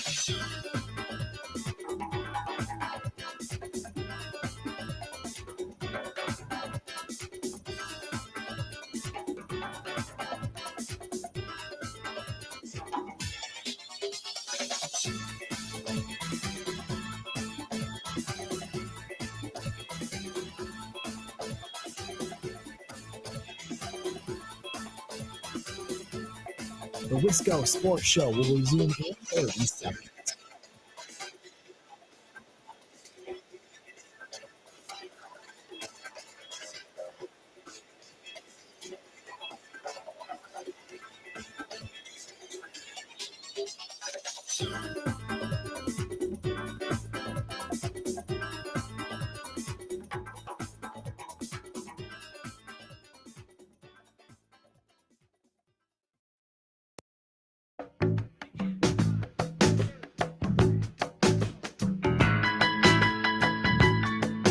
Wisco Sports Show, Mike Clemens in 10 minutes. You're going to talk Packers, get the latest. I am excited about the Seahawks game. I think this game has a lot of fun elements and matchups and storylines. It's going to be an exciting game. I'm looking forward to this a lot. And I don't know if Mike, probably not, probably doesn't want to look forward to Seattle too much, probably wants to continue to, let's say, react to Detroit. Because we haven't talked to Mike on this show. We talked to him. We talked to him on Friday. I don't even remember. I talked to him on Bill's show on Friday. Talked to him on Bill's show yesterday. So this will be the first time we've talked to Mike in this arena. technically, whatever that's worth, since the Detroit game. So we'll get to talk a little bit about that. If you have any thoughts, Jeff Grimes, anything Packers related, Brewers thought, I've given you a couple Brewers thoughts related to Willie Adames and others today. A couple of texts here. Duck from Holman says, is there any truth to the rumor that Chris Middleton is out tonight because he bit his tongue? Duck, if that's trolling, well, it worked because I Twitter searched Chris and tongue. And if I would have found anything, I would have sent some text just for you. But I didn't find anything. So I'm going to say that no, there was no rumor to that. I didn't even know that Chris is out tonight. I haven't seen the injury report. It's not like I will watch the Bucks. I will watch them tonight. But I'm not like getting geared up for it. I'm going to go home and I'll turn it on. I also got to watch Wisconsin, Illinois tonight. 2 big basketball games on tonight, which really I want to get caught up on last night because I missed the new episode of What We Do in the Shadows because I, for some reason, thought I needed to watch some of that Monday Night Football game, which I absolutely didn't. So we need to watch What We Do in the Shadows tonight, 2 basketball games, and then Survivor tomorrow. Things are getting heated, and I'll probably have to talk with Eric on Identity at some point this week. Everybody's like, oh my God, we don't need that. Trust me. G-Dub on the live stream had a comment. I wish you would have asked this last night during the Monday mailbag, G-Dub. Just keep that in mind in the future. Said, Grant, if you have Spotify, can you run down your year in review? No judging, I promise. I could give you my top songs and artists if you're really curious. You can judge. This was the year that me and a lot of my friends, I thought, were like, actually, country music is cool and we're tired of pretending it's not. Not necessarily brand new country music. I don't know a whole lot of new country music. Not a Zach Bryan guy. Zach Top, yes, I do enjoy Zach Top. I posted both on Twitter and on what word am I looking for? And why can't I come out? Twitter and Facebook, some top artists and top songs. I'm trying to find here if I can throw it on the live stream. It's going to be a catastrophe. But I can show you, I believe, I'm pretty techie. Don't look now. I can show you my top. Let's do artists first. Sure. Let's give this a spin, see if it works. I can show you my top artists, although I guess that's not going to work. This is terrible radio. G-Dub, I'm doing this for you and only you. So you owe me a complimentary text when this is all said and done, okay? I'll give you my top artists first. Sure, we got a couple minutes before Mike here. I'll do it this way. I'll throw them. 1 through 5, Buffett, which is funny because I think I only had like one Jimmy Buffett song in my top 100, which means that I listened to like everything over and over again. Grateful Dead number 2, much of the same. I think I only had one Grateful Dead song, maybe 2 in there. It was my number 1 listened to song, so that probably made a difference. Buck Owens. I got really into Buck Owens this year, and I don't even really know why necessarily. Just did. Merle Haggard was 4th. And Krungben was number 5. You can make fun of Krungben if you want, but they're like the coolest band in the world. So I will not apologize for liking Krungben a lot. My top songs, here you go. 5 of them. Eyes of the World, live in 78. I used to swear by 73. And I think I still kind of do. But then I realized, like, it's a little slow. And while I prefer slow and crisp to fast and sloppy, a little fast, a little slop is okay. I like that. Number 2 is Big City by Merle Haggard. Number 3 was Under the Influence of Love, Buck Owens. Excellent. Number 4, Everything I Love by Morgan Wallen. I feel like that might be a glitch, but whatever. That's a good song. I listened to a lot in the month of May, I believe. And number 5, a real classic for those who enjoy old, dusty, Bakersfield-style country songs, Playboy by the notorious Wynn Stewart. Very underestimated or very underrated country song. There you go, G-Dub. You derailed the show for 5 full minutes. I hope you're happy. And send me yours, G-Dub, because I'm actually curious. And G-Dub, you never comment on the show, so I'm more likely to answer your comments than most when you hit them, even when they're off topic. Mike Clemens is going to join us next. Let's toss some Packers. This is the Wisco Sports Show with Grant Bills on the Wisconsin Sports Zone Radio Network.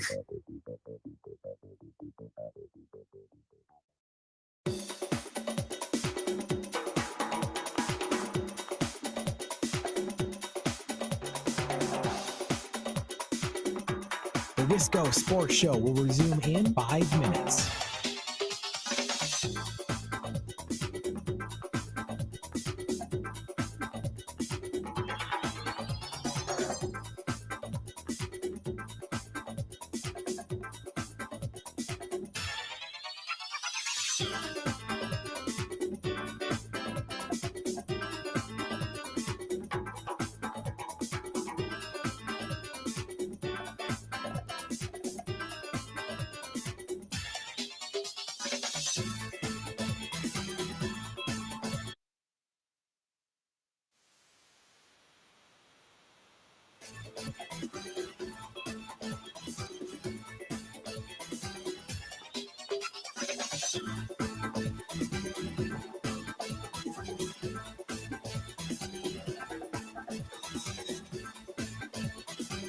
The Wisco Sports Show will resume in 4 minutes.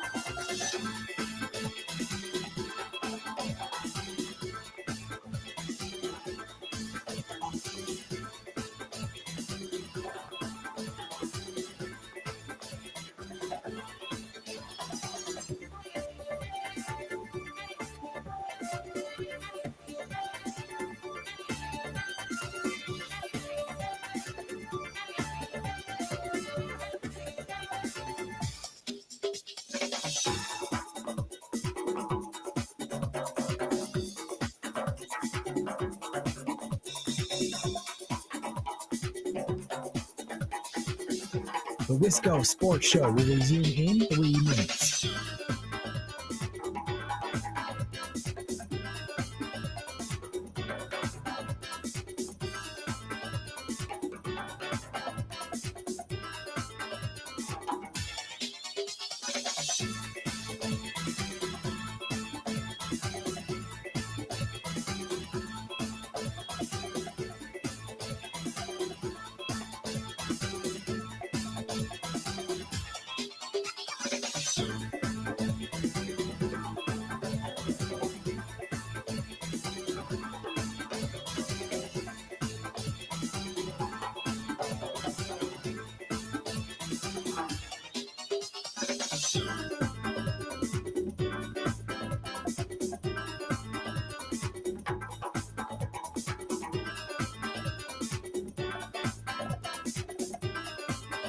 The Wisco Sports Show will resume in 2 minutes.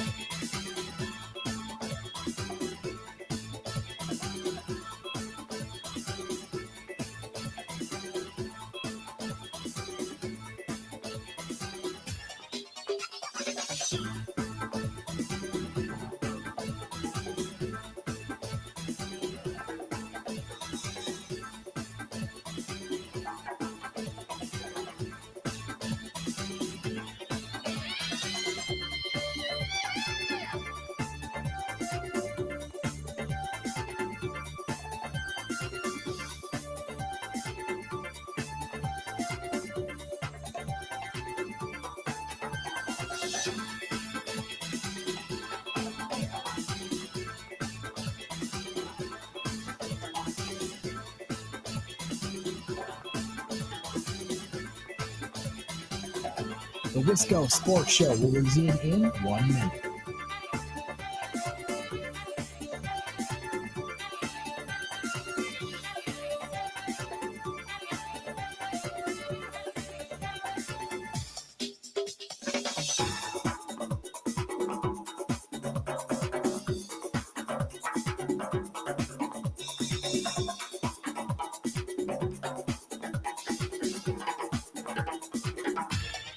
The Wisco Sports Show will resume in 30 seconds.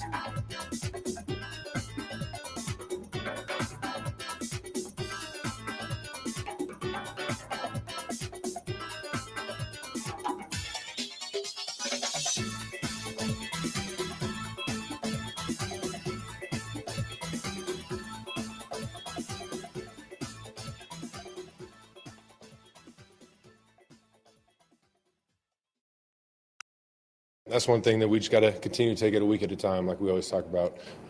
Obviously, we got a couple games left here, and we're trying to finish on the right note and win out these last couple games, and handle business, take it one game at a time, and obviously, we'll see what happens postseason time. That's Jordan Love the other day. Basically asked about the idea of wanting to get back to Detroit, getting another shot at that team in the playoffs. And I think that's all fair, and I think Packers fans understand that. Like, man, if we get another shot at that team, I feel okay about our chances, but we'd feel a lot better saying that if we were 1-1 against the Lions, right? Instead of 0-2, and then also 0-1 so far against the Lions, and also didn't win that game against the Eagles. It's fine. Still plenty of season left, and I still think they can knock any of those teams off in the playoffs. Joining us now, thanks to the Bay Motel in Green Bay, excellent family restaurant as well. Eggs Benedict, would recommend. Mike Clemens is here. Mike, Detroit, we heard about your travels a little bit on Friday on the Bill Michaels show, and yesterday. This is the first time that we've had a chance to talk on this show. You were blown away. That felt like almost a different atmosphere than all of the other years you've been to Ford Field so far, and it's not surprising. This is a different kind of team, different kind of year. Yeah, and it's because of the first 2 or 3 drives, the first quarter in that game, between the Lions' execution, how strong that they were playing, how the Packers could not find a simple, get things started kind of play in their first couple of offensive drives, and now till about the 3rd or 4th drive that they start to run the ball.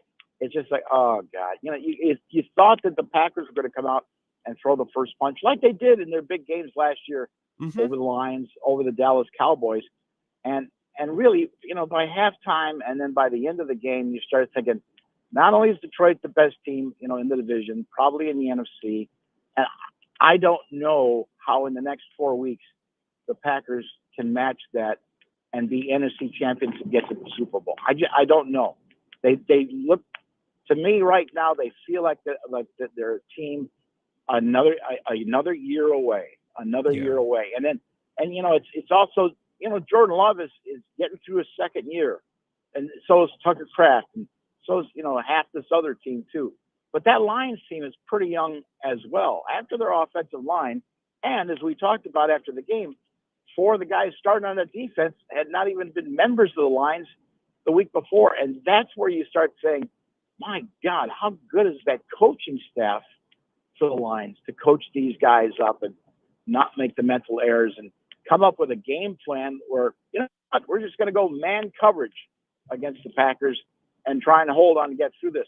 Here's the other breakdown, and LaFleur shared this. The Packers had the ball for 45 plays, not 65. They had it for 45. The Lions had the ball for 80 plays. 80 plays.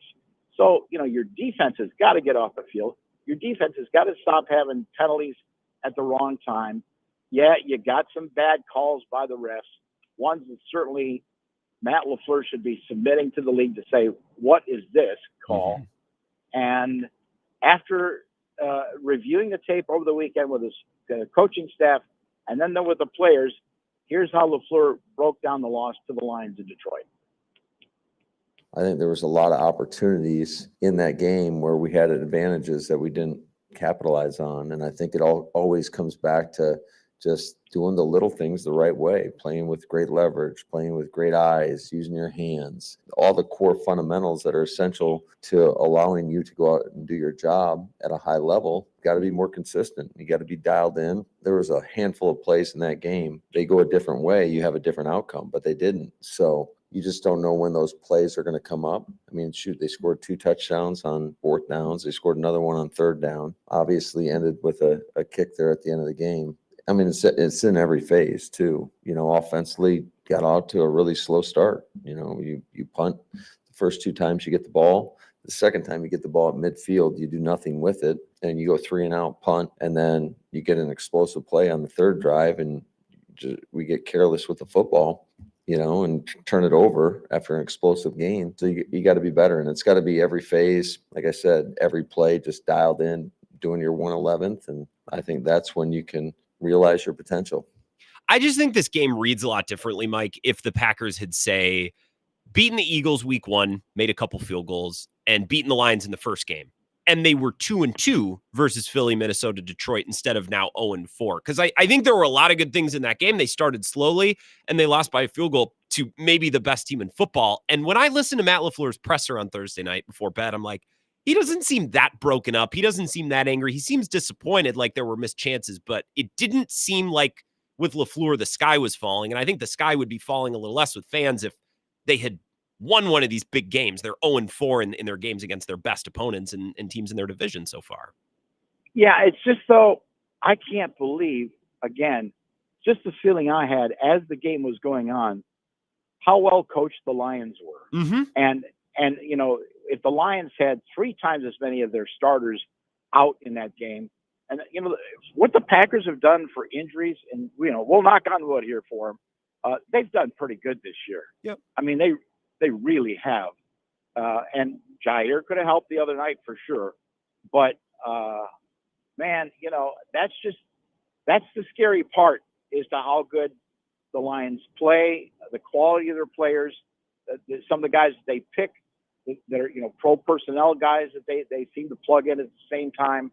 They're doing a scary good job of roster building and replacing as the season goes on. That's just the part that concerns me like that.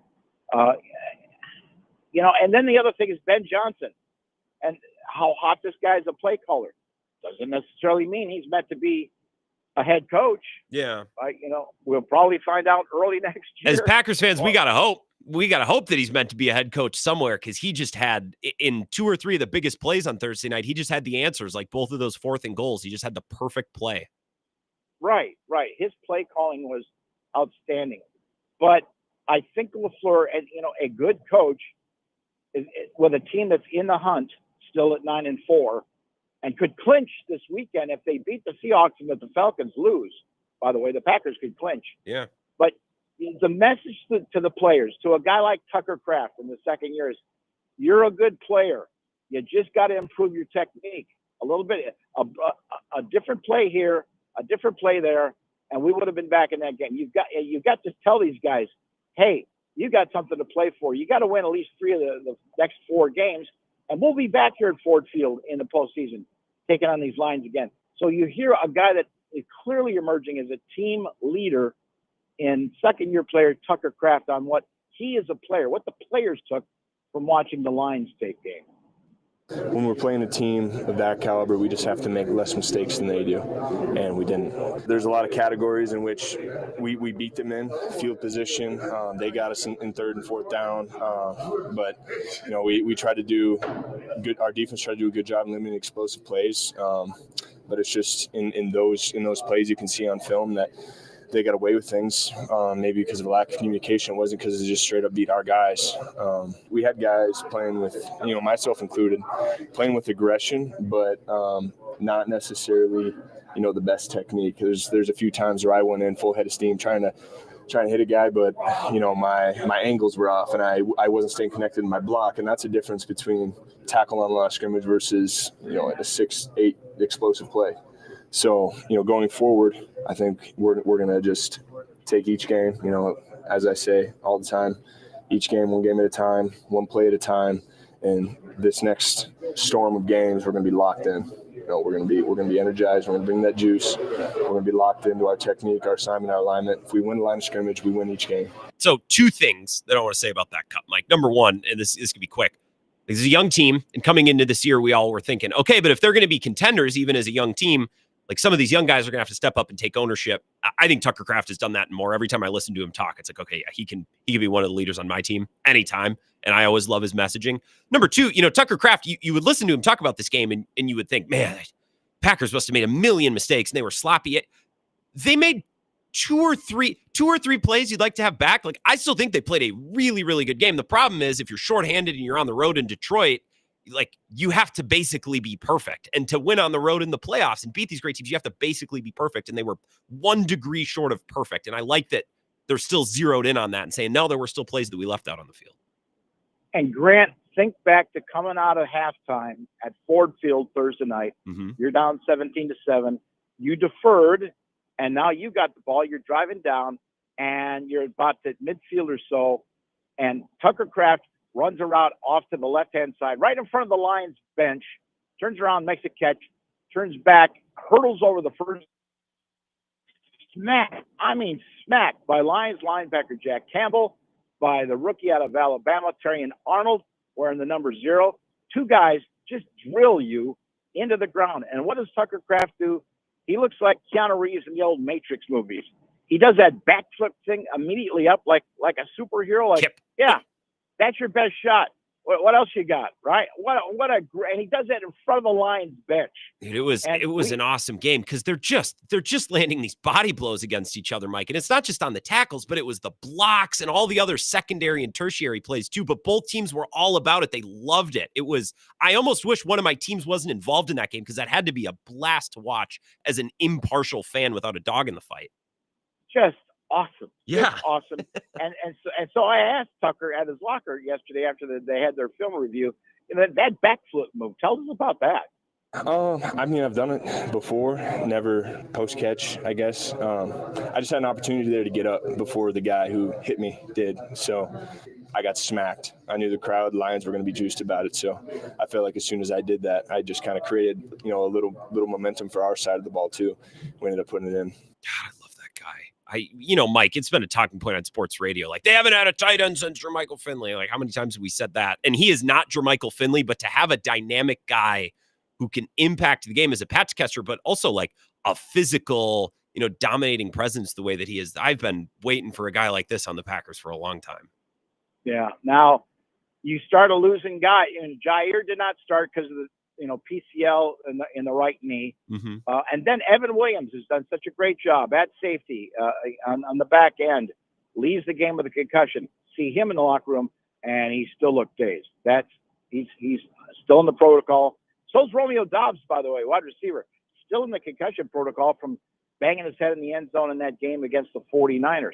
Then later in the game, Javon Bullard, who's worked his way up to nickelback this year, he has to leave the game with an ankle injury.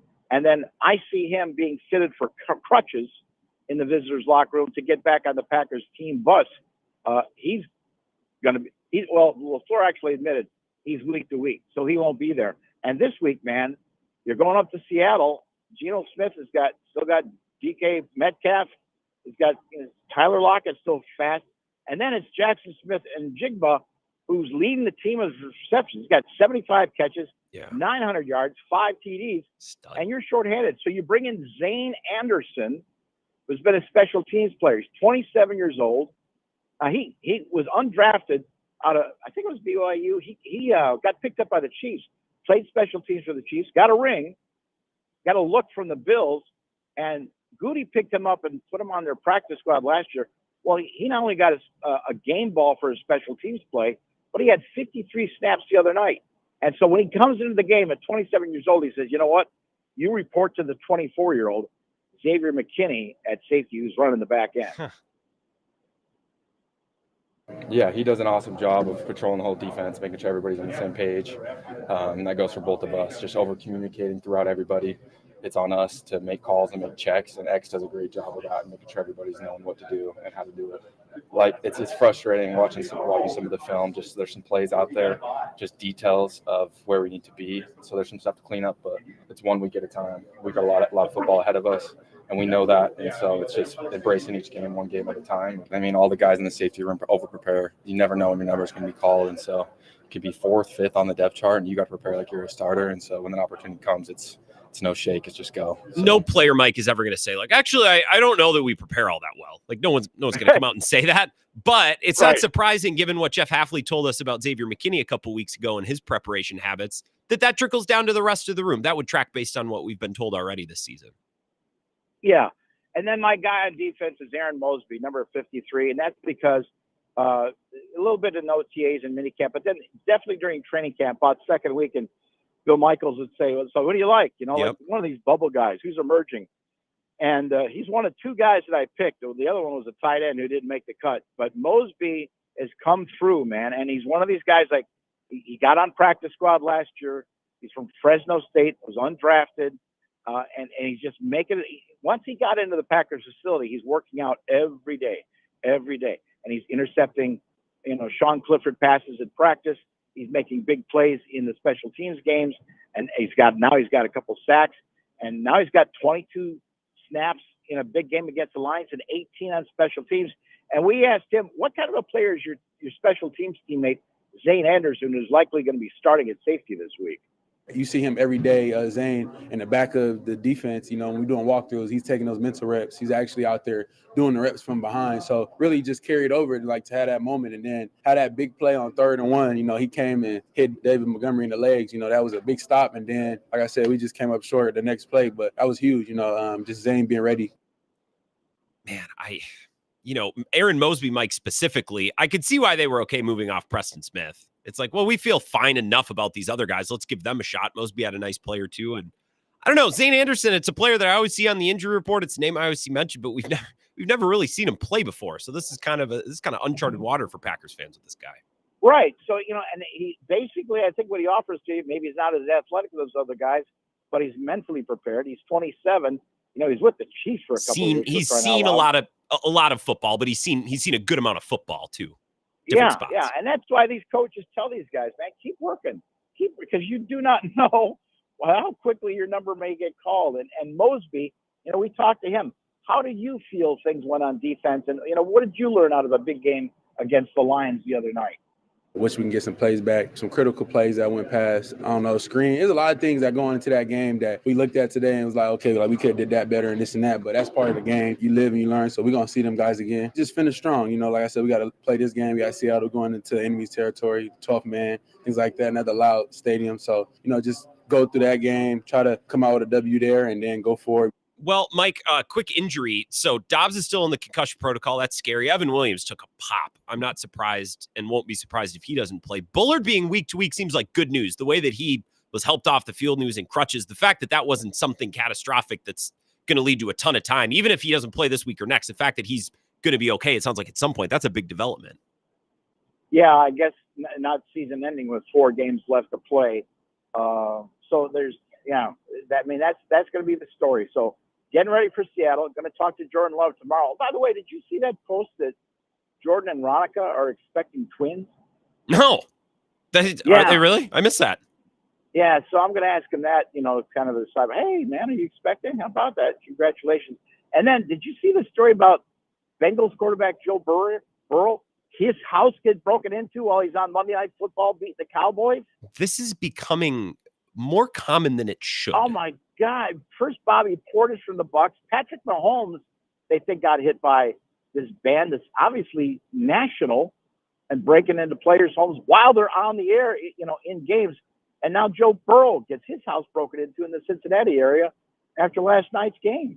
It's a good thing I don't own anything more valuable. Otherwise, it's like, hey, we know where Grant is 10 to 2 and 4 to 6 every day, but they know that's not worth their time. They'd be. Yeah, I don't have Bobby Porter's prized possessions like Bobby does. No, I do not have the contract. Even as the executive producer of the statewide Bill Michaels show, I do not have Joe Burrow's. I don't have that contract. Thank you, Mike. We'll talk again on Thursday. We can talk a little bit more about Seattle. Thanks, Grant. No, thank you, Mike. That's Mike Clemens. Appreciate his time. And we could talk a little bit more about Seattle. I was going to ask him, but every time when I do that, then all of a sudden it's like 5:56 and I'm running behind. So we'll talk about Seattle with Mike. I'll limit myself and I'll abstain for tonight, and we can talk about Seattle on Thursday. Let's wrap up the Wisco Sports Show next.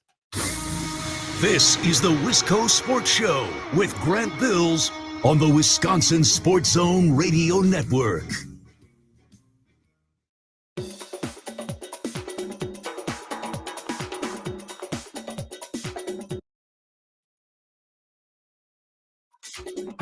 The Wisco Sports Show will resume in 3 minutes.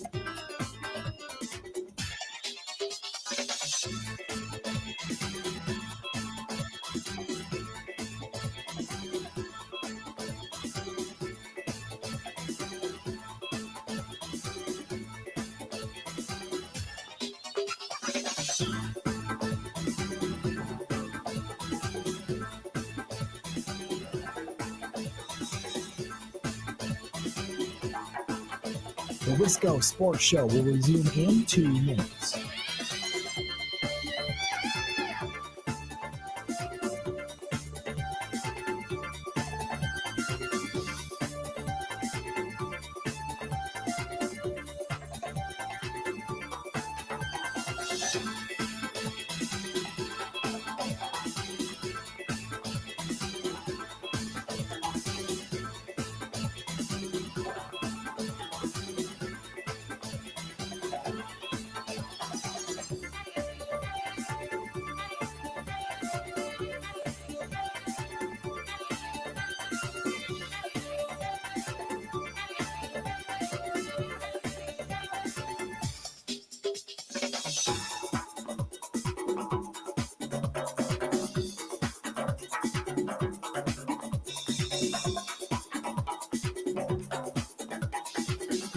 The Wisco Sports Show will resume in 1 minute.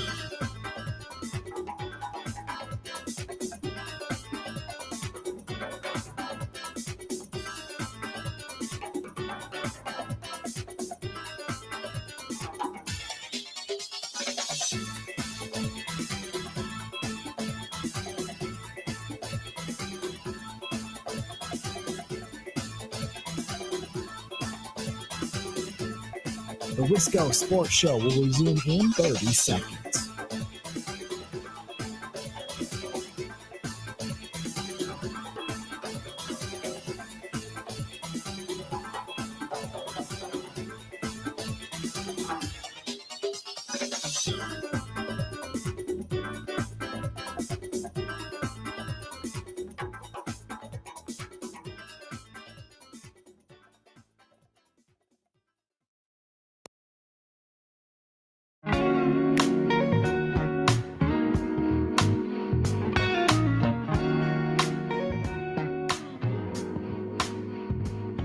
It's the Wisco Sports Show. Last couple minutes. Appreciate you listening tonight. Appreciate Mike Clemens. Always appreciative of his time. Thanks to the Bay Motel in Green Bay, South Military Avenue, baymotelgreenbay.com for reservations. Even if you're not headed to a Packer game this year, and I know they only have a couple left, right? They host the Saints. That game is at home, right? I can't remember. I know they have the Bears at home at the end of the year. They got to go to U.S. Bank.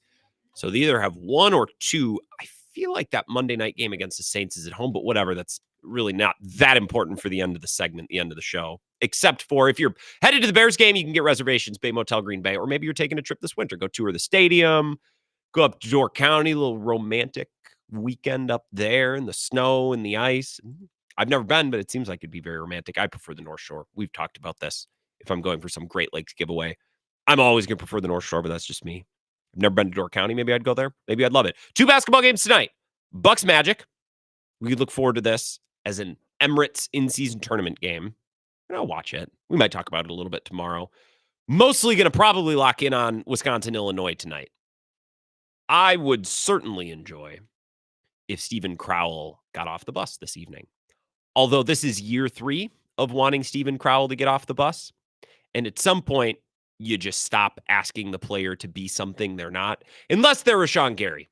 We're on like year 4 of waiting for him to turn into, one of the top pass rushers in the league. So we hold out hope with Rashawn Gary. I've basically given up hope with Stephen Crowell when he is gone next year. And of course, longtime Badger. Thank him for his service and all, but I am on to the next at center, which is a bummer given that it's not even mid-December yet. I don't like to be in the spot where it's like, I'm just excited for that guy to leave. But I'm also just kind of excited for that guy to leave. And it's matchups like this against a big physical Big Ten opponent, Brad Underwood. It's the way that his teams always play. This is a game where Stephen Crowell historically has not shown up. So maybe I feel a little stupid for being like, I hope Stephen Crowell shows up tonight. Yeah, I hope my dad talks to me one day again. When I was 6, left for cigarettes, never came back. It's kidding. Very loving father. Very present in my life. It's just a joke.